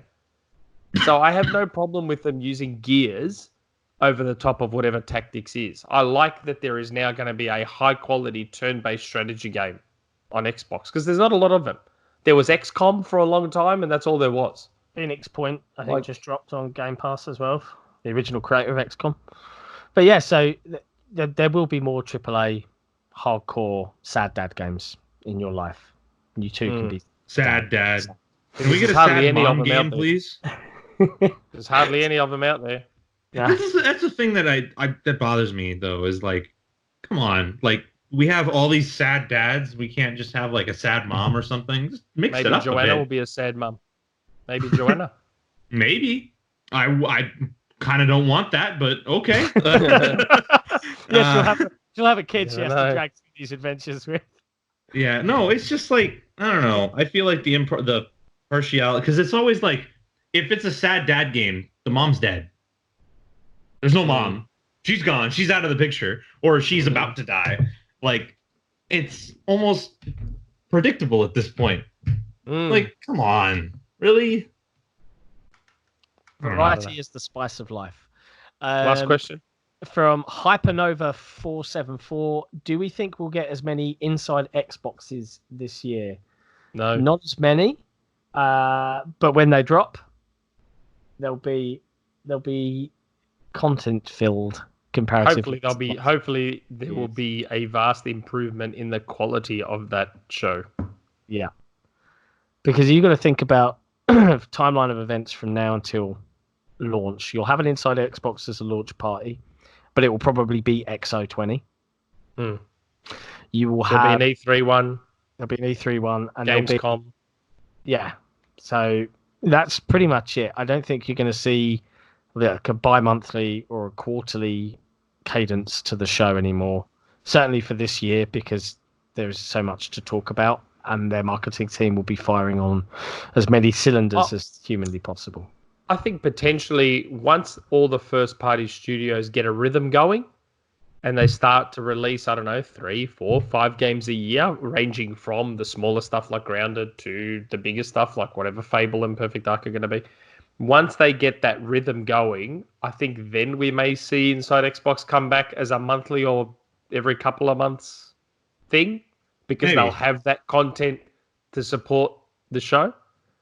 Where part of the problem was they've never really had the content to support it, and then the stuff that they had that people cared about, they didn't utilize it. So, really what Inside Xbox should have been, up until they unofficially canned it, what Inside Xbox should have been was collate all your Game Pass announcements, your Games with Gold announcents, your backwards compatibility announcements, your One X enhanced announcements. Wait, Inside Xbox is canned now? What? I said unofficially. When was the last time they did one? XO. I mean, It was didn't XO, really and say that they was were just going to be XO. like. They didn't say they were going to be all the time, though. Yeah, they did. Look at the Back at cadence. start, they said it was going to be monthly. Yeah, That's true. And so I just think that what they should have done back then was collate all their announcements and put Inside Xbox at the end of the month, so people have that. Oh, what's going to be backwards compatible this month? What's going to be One X enhanced this month? What's going to be on games with gold for next month? And then at least there's something like everyone says the best Inside Xbox was the one where they dumped all the OG BC games when they announced like those 19 or whatever it was backwards compatible games. That was the one that everyone agrees was the best one, because at the time that's all people cared about, backwards compatibility. And yet they didn't know what they were doing. So hopefully once the studios get a rhythm, that's what will fuel the Inside Xbox content. But we'll see. We'll see. So what else have we got? So from Token Aussie, friend of yours, on ResetEra, he's weekly prayer for Perfect Dark. He's put, have we heard anything about UI improvements for the Series X? I think there was a render that was released or shown off. Yeah, I saw that. That showed very Netflix style, just row of icons that could go off into infinity. My personal take is that I think the dashboards that you see on your Xbox One X, your Xbox One S, are going to be exactly the same. Which is, I personally am disappointed. One of the fun things in a weird way for me is when you open up your new console, you have to deal with a new way of doing stuff. But if it works, it plays games. I am nothing if not consistent, and I have always said about the Xbox dashboard that I love the actual functionality. I love the layout. I love the look. I like everything about the Xbox dashboard except how unreliable it is and how poorly it performs.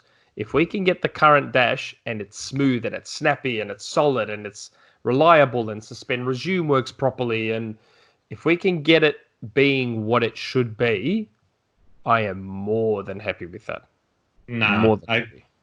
I mean, I still hate the dash and all its iterations that it's been through. I hate the PS4 dash too, so I'm impartial here. I think the only dashboard that's actually worth a damn is the Switches. But it doesn't do anything.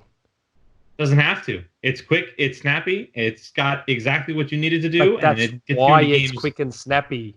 Because it doesn't do anything. So I don't have a problem with it because it doesn't do anything. I'm sorry, but it's I'm dumb sorry that I just can't select a friend and send him a message. I'm sorry, but I've been wanting the Xbox dashboard to be modeled after the Zune HD UI for years. I'm never going to get that. So the Zune UI was awesome, but such a resource hog.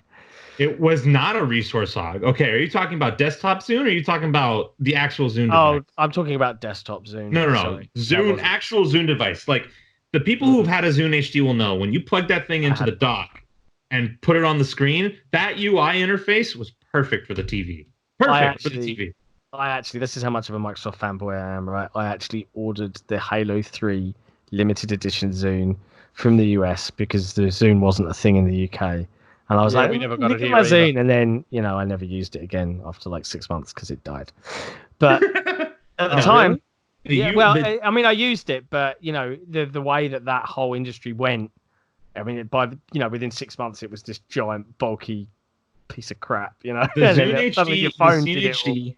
Zune HD UI is the greatest single piece of user experience, like design, I've ever seen in a mobile device. I've ever seen on a screen. That quote will become attached to you for all of life. It will, because it's just true. I still believe it. And I will never see another iteration of that UX ever again, because people are more concerned with flashiness than they are with simplicity. They're more concerned with looking good rather than looking good enough to get things done and still looking great while doing it. The typography focus on the Zune HD UI was perfect. Perfect. The only thing I'll say about UI is if you look at, have a look at the apps that Microsoft have released for Android, for iPhone, for cloud streaming. They all have this very flat, textured look. They have this kind of like, the rockets flying off, and it's just the animation sequence for loading into the Game Pass app and things like that on your phone. I would expect a brand refresh that keeps the functionality that we have, but maybe just modernizes it a little bit. Tightens it up. I would say keeps it in line with the desktop Xbox app. More. I like the Xbox app does not look anything like the current Xbox dashboard for obvious reasons, right? But even in terms of like the minute aesthetic details, it's a completely different experience. It's a nice experience. If we're gonna get a new dash on the next box, it'll be putting it in line with what we have on the Xbox app on PC. Could it be that, you know how in the preview, which I'm not in, they've got that other version of the dash that they sort of show, but then pull back, and then they bring it back, where they've sort of, instead of having the headers like Game Pass, Community, blah, blah, blah, they've got them in those tiles underneath the main tile, and it's far more minimal. Could that be what we're getting for the Series X launch? Could be. And they're just working on it and working on it and working on it. They'll never release it to Xbox One now. They'll wait for the Series X launch, and that will be the new dash, which is still effectively built off the old one. Because, I'm sorry, you guys can complain about the dash all you want, but no effing way are we going to go and start all over again and have broken achievements, no party chat, all that crap we had at the start. Like, come on. We can't have that again. And Sony should be doing the same. Build the PS5 UI off of the PS4 one so we don't lose what we have right now. Yep. I don't disagree with that. Nope, throw it all away. Put the Zune HD UI on there. Two contrasting opinions. From Steve Rules, I think this is a very important question for you, particularly Nick. Ed. Is Ed the insider we need, or just the one we deserve right now? He's not Batman, I can tell you that much. Little bit of column A, little bit of column B. What else we got? I'm scrolling. From In Amberclad on ResetEra. When is the PlayStation meeting?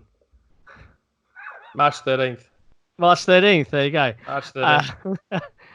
In all seriousness, with the I want bleeding that edge PS5. I want that free PS5. In all seriousness, with the bleeding edge closed beta almost upon us, what do you think of its chances of success? So for those that don't know, I think we mentioned it in the last podcast, Bleeding Edge is getting 2 closed betas before its release later on in the year. I think March. I want to say March. One is this weekend coming, so Feb 14th. What do I think of its chances of success? I think it will find its niche on Game Pass and will be enjoyed by the community it discovers there. I do not think we're going to see this has been played by 4 million players type figures. Nope. Yeah, because it's certainly not been purchased by 4 million players, I can tell you that much. So, but it's an interesting experiment. I'm glad it exists. I will certainly be jumping in to try it out. I saw that they added a parry mechanic, which changes the combat, I think, for the better. But yeah, I will certainly be grabbing a team of my mates to see what we can make of it. But you got to remember, as to this, at this point, I think all we know is it's being launched with 4 maps. It looks gorgeous, but it's a very small, nimble game for Game Pass. I don't think it's going to set any world records, but I'm looking forward to playing it. I don't think it's going to be a bad game. I just think it is very, very And niche. before anyone misconstrues what you said, the game wasn't made the way it is because of Game Pass. The game was already in development before they were even acquired. Yeah. Just getting that out there, because we have a lot of people that, spin some crap about and the how people who Game think Pass... I'm being too mean on it,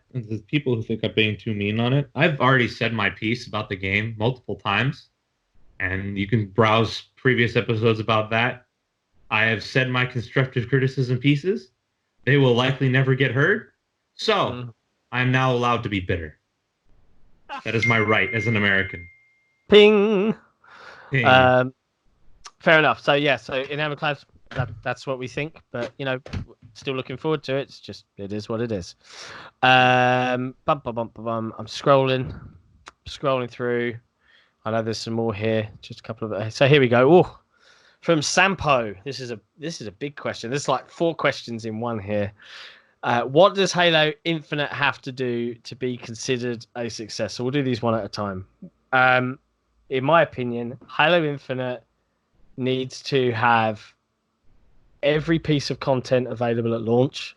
So Forge, multiplayer, the big new easily marketable mode for the masses, a stellar genre-defining campaign. We'll see.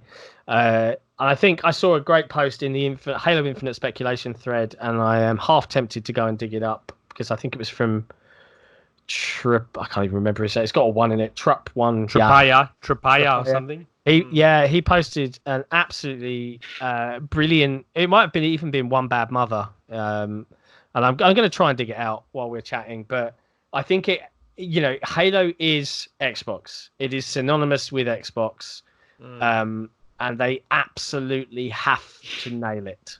It has to be a near perfect game. I feel enormously sorry for that team because that's a huge ask that no other team, I think, has to answer. But for Halo, the amount of vitriol, the amount of appealing to everybody that loves everything and all of this jazz, it's a huge ask. And it really does have to meet all of that. To be fair, that's partly a hell of their own making, though. Yes. Partly. Like, if 4 and 5 were better games, the expectations on the 6th one wouldn't be as great. So, like, look at Last of Us, for example. Last of Us 2, it's just expected that it's going to be a great game. There's no concern that it's going to be a great game. It's just expected.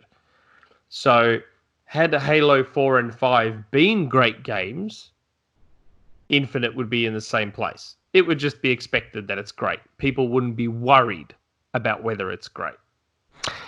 And I've see, the thing is, if you look at what Halo 4 and 5 actually are, and this is the problem because it's like there's an extra 12 tons attached of expectation because it's Halo. And I don't know if that's true or not, but Halo 4 looked unbelievable for a 360 game, but because of it had some of its scope pulled back.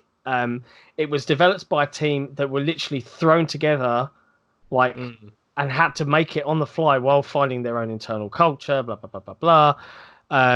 So they had to do all of that. And it still came out. And yes, it dropped the ball and it tried to cater to too many trends. But it was, if it wasn't Halo, it would be a good game. But it needs to be more because it's Halo. And it's the same with 5. Personally speaking, terrible campaign. I say terrible like it's a throwaway word. It just wasn't memorable or enjoyable or what I thought it should have been. But the mechanics, some of the level design, the multiplayer, personally, the best Halo's been in a long time. Forge, but it didn't come out of the gate with Forge. And I think that's the problem. There was so much to pack in, and that has just become expected. The Last of Us 2 can release, and it's just The Last of Us 2. It's just a campaign. We know that there's been talk about the multiplayer coming sooner or later, or maybe that's why it was delayed. I don't know. But Halo can't just be one thing. It has to tick 1,000 boxes, or that one subset of the community will be like, blah, there's less content than there was 7 years ago, or whatever the case may be. That's a horrible thing and a horrible amount of pressure that team has to suck up and hold on to. There's just nothing as quite as comprehensive as Halo has become, and maintaining such a comprehensive package is just it's an exercise in almost near futility. Trying to please everyone. I honestly think when they announced that Halo Infinite would be launching with the Series X, I thought that was the stupidest idea possible, because it gives an expectation that everything has to come in line by the time the console launches. And if even one thing is out of place, if even one little bit of the whole experience is off, then it's ruined in everyone's mind. To be fair, they've had 5 years, they've had more time than any Halo game has had before. But that was because they were developing a new engine, and developing a new engine alongside developing a new game isn't necessarily isn't necessarily an easy task. That is a very Herculean task to do, especially for even with a large team as 343 has become. I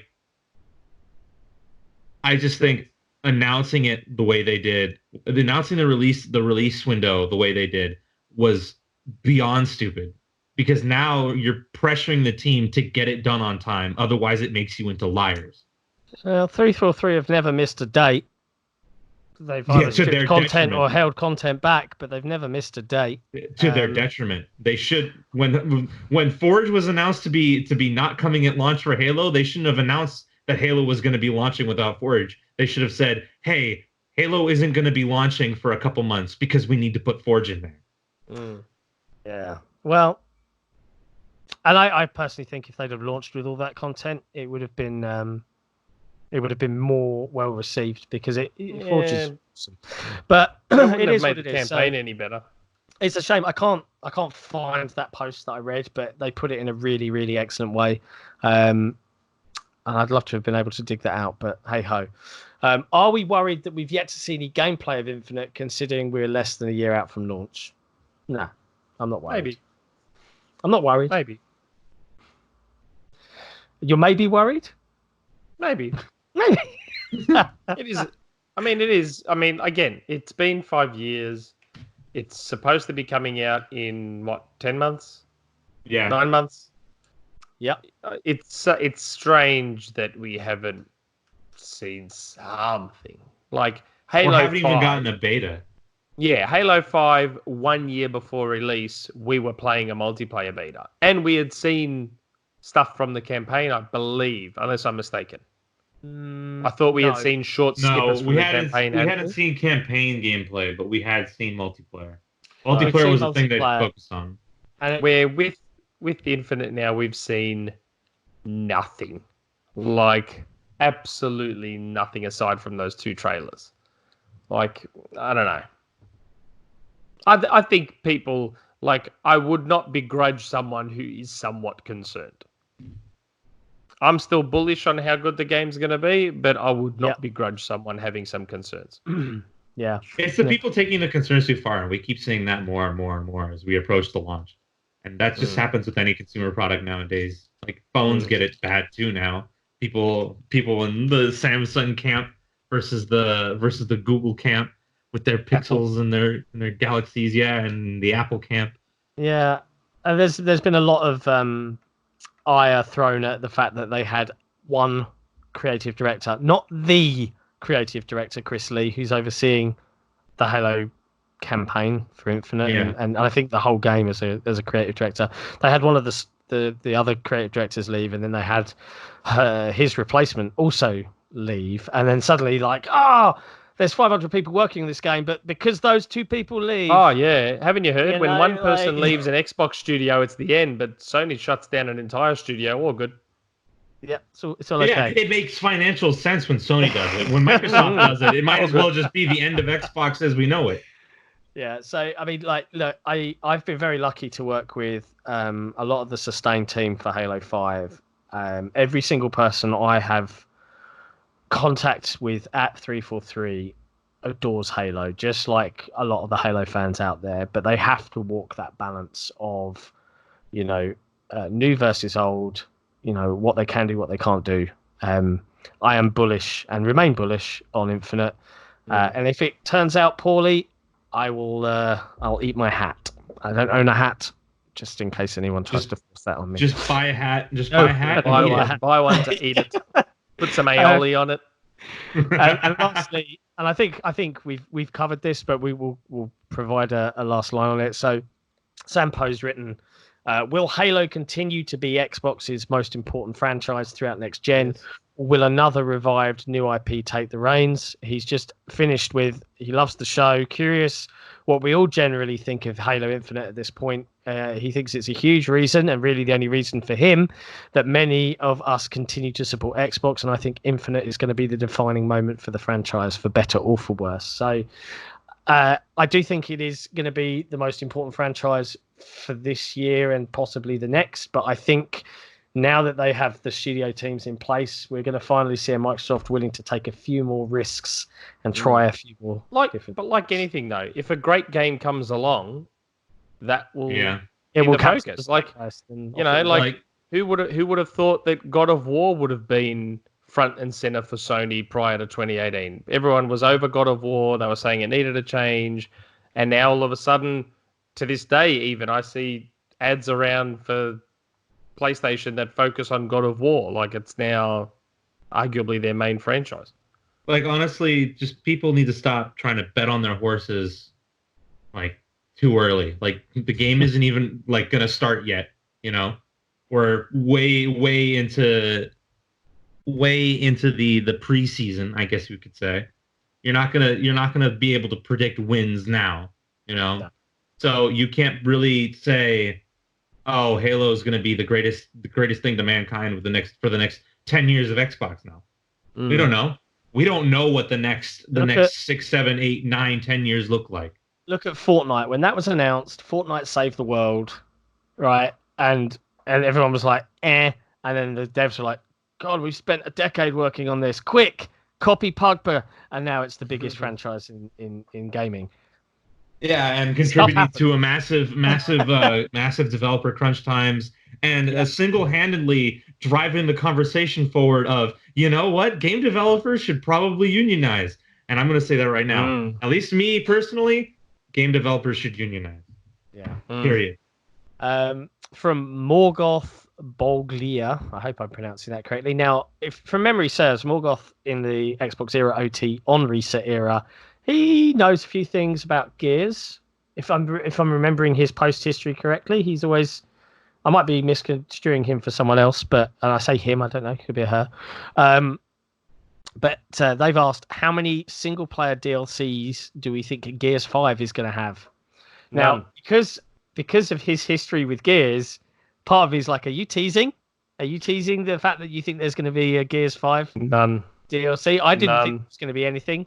But I'd be curious to see if there was.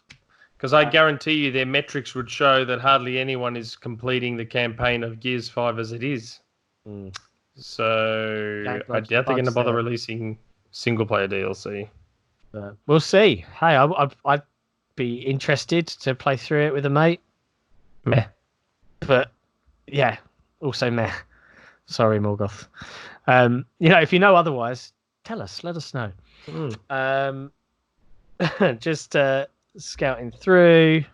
I think that might be the end. I might have one more, but I think that's it.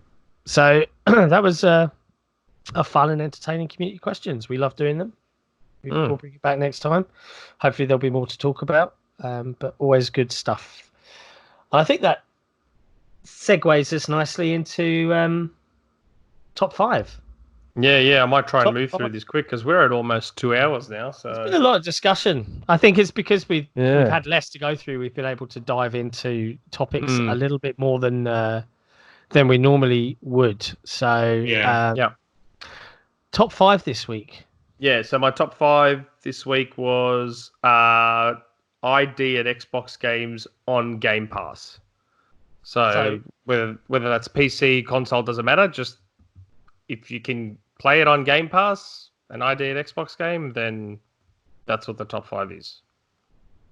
Okay, I'm intrigued because I've played a lot of cool little indie games on Game Pass. So I'm intrigued. I had a look at the list.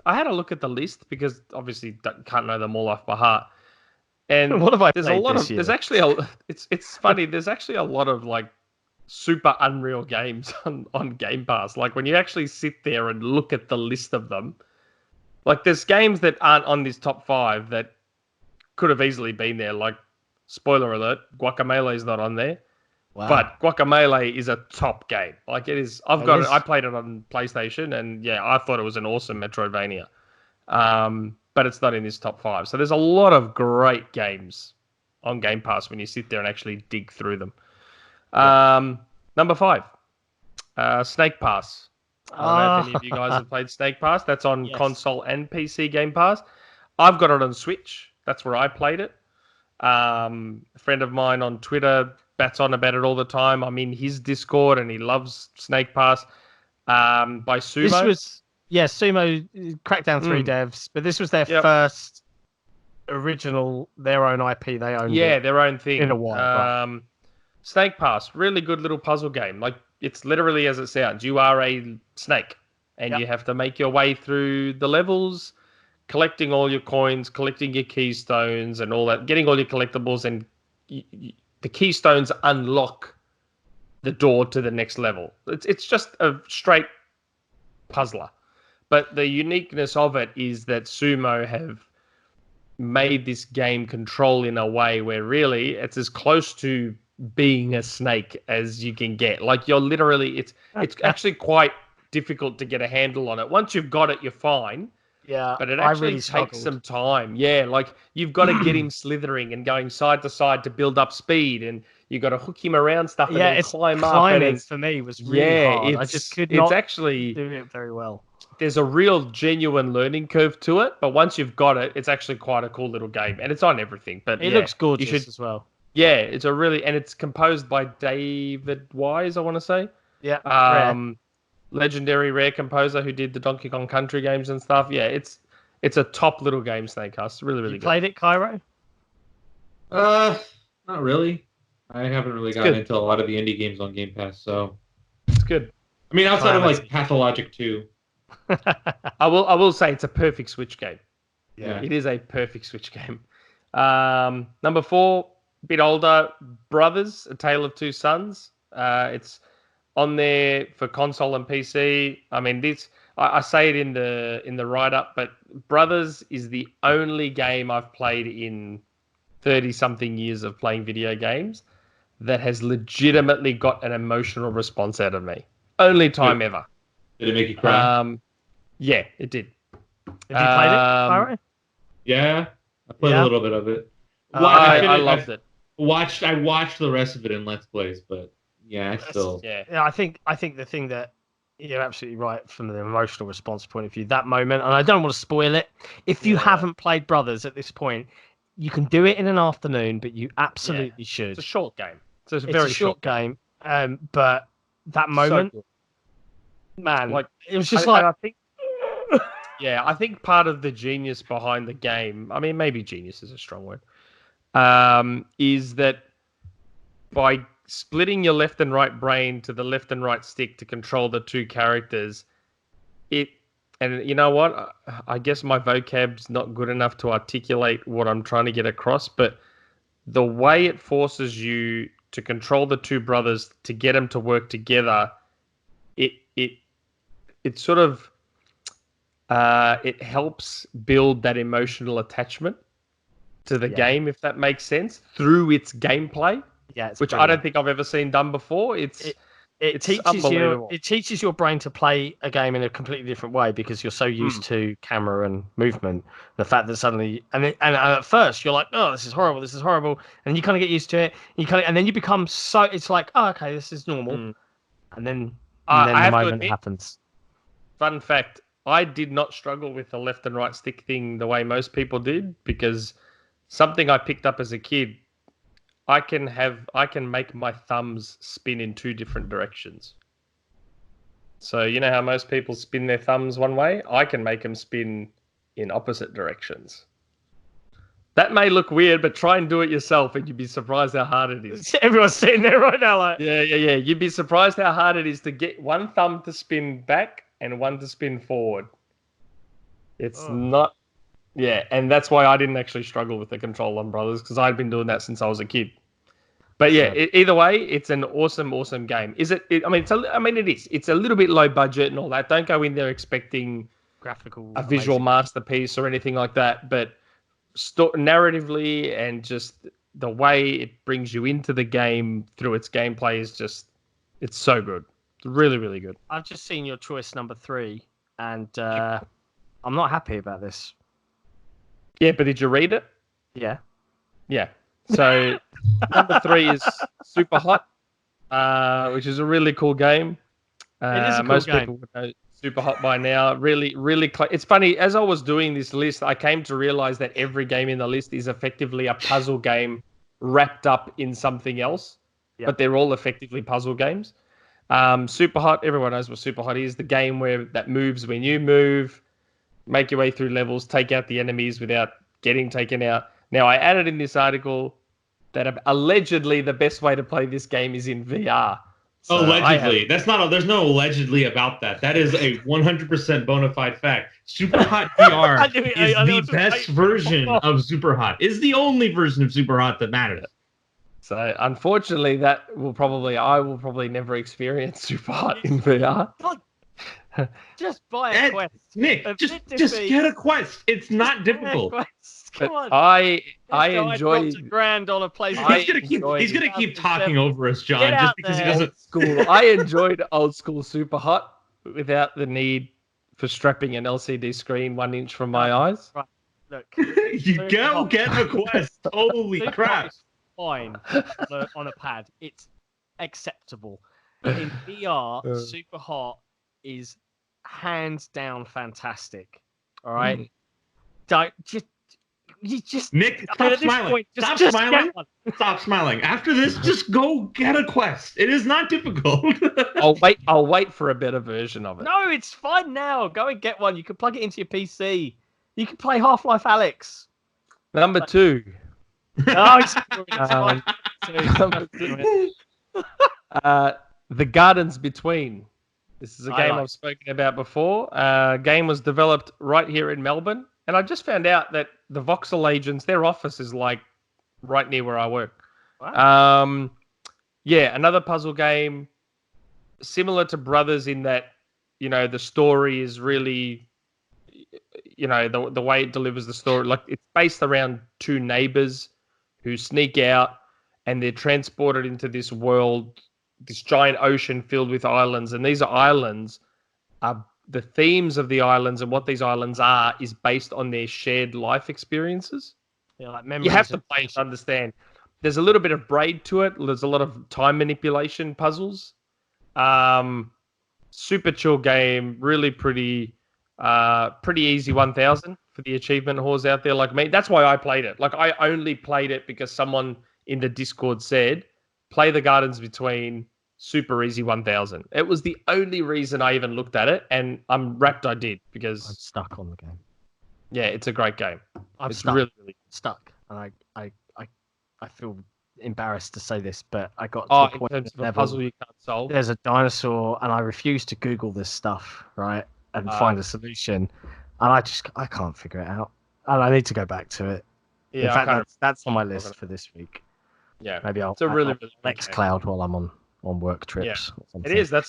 Would be a really good xCloud game because it's not quick. So there's no latency to be concerned about and stuff. But yes, I enjoy my time with it. Yeah. Number 1 is a game you can't get on Game Pass console, at least not yet. GRIS. I found out it's pronounced GRIS, but most people might call it GRIS, GRIS. Mm-hmm. Another game that I got on Switch. It's on PS4 as well, and it's on console Game Pass. Like Ori, this game is a literal work of art. Absolutely, hands down, one of the most stunning games I've ever seen in my life. Hand-drawn art combined with watercolor painting. Another puzzle platformer where you're trying to bring color back to the world, which I think you do in that De Blob game. But the world is void of color, and you're trying to bring it back. You can collect these stars, which help you solve the puzzles and create bridges, and you gain abilities, almost Metroidvania style. But just, this was a game I saw at PAX Australia 2018 and thought, wow, it looked amazing. And as soon as it came out on Switch, I grabbed it. Unbelievable game. Hopefully it comes to Xbox. Like if it just came to PS4, I assume there's an Xbox port on the way. But I think having it on PS4 and PC is good because it provides the opportunity for 4K screens of this game, because the Switch screenshots just don't quite do it justice. And I am now adding that to my download queue on PC because I've not played it. GRIS is a really, again, very chill, very relaxed. It's just, I'm trying to think now how much of it I've played. I don't even think you can die in it. It's just a pure chill out, cool. Work out the puzzles, be amazed at how it looks. It's like Ori. You're like, I'm playing it on Switch and I just kept pressing that screenshot button. I'm like bang, bang, bang, bang, bang. I filled it up. Stunning game. Oh, speaking of games that you're adding, did you end up playing Split Second? No, it's downloaded, but unfortunately, work life is insane at the moment. But it'll happen. I'll feed back to you when I've played it. But yeah, that's the top 5. I liked There's it. Lots of other great games on there though. There's like a lot of really like Oxenfree. Yeah, if I was writing that list, Lonely Mountains Downhill would be there. It was like Well, it's funny. Okay, full disclosure. When I clicked on the ID at Xbox filter for the Game Pass list, you know what game appeared? And it would have been my number 1, but I'm like, I'm not going to do that. Rocket League. Now, I suppose, I'm like, I can't do that.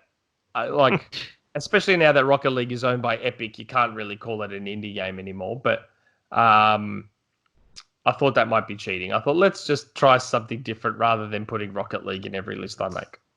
Do you play Rocket League? I had no idea. After the million times he's talked about it. Yeah, I just don't know. Yeah. But there's a lot of League great is Nick's quest. I mean, like I said, even, and we've said this before, even just the indie games and those smaller games on Game Pass basically make the subscription worth it. Like I said, Guacamelee 2, Superhot, Brothers, Oxenfree, the party one, from the Oxenfree devs, what's it called? After Party. Like, unbelievable, man. Like, there's so many top games on it. Yeah, it is a no-brainer. More games than you have time to play them. As I have found out. Sorry, backlog. So yeah, no, that was a good one, man. I enjoyed that. I'm definitely going to check out GRIS. I keep wanting to say GRIS, but yeah. I know. I actually used to say GRIS, the French pronunciation. Like with an I S, thought it was little thing, a little hat on. But it's actually GRIS. Like it's the country. And it's worth mentioning before we close the podcast out. And I'm looking at my calendar right now. When does Ori and the Will of the Wisps release? March 11th. March 11th? I don't exactly know. Was it 24th? I can't remember. It's releasing soon. And we are hopefully going to have something very cool. I'm not going to talk about exactly what that is yet for when that game's on its way. And we're going to have to work out the logistics of it, but it should be March 11th. It should be exciting. So keep your eyes peeled on XboxEra.com, and we'll announce what we can announce when we can announce it. But yes, it's that's definitely the next game on my can't wait to play list. Yep. Gonna enjoy that. Everything in 4K. will make way for that. I really hope it supports 32:9. Like I'm picturing my monitor in front of me right now, just oried from left to right. Ooh. I doubt it, but we could ask Thomas. I know it supports ultra wide, but maybe not super ultra wide. But maybe I'll ask him. Okay. Quick, can you patch this in? We'll see. We'll find out. But as always, to everyone that's watching and listening, thank you for joining us for another episode of the XboxEra podcast. We'll be back in a couple of weeks with the next one. We'll see what happens between now and then. Will the PlayStation 5 event be announced? Will there be an announcement of an announcement? Will it be more powerful than the Xbox Series X? Probably not. But we'll be back with all the news, and we will see you guys again soon. Ciao for now. Ciao. Adios.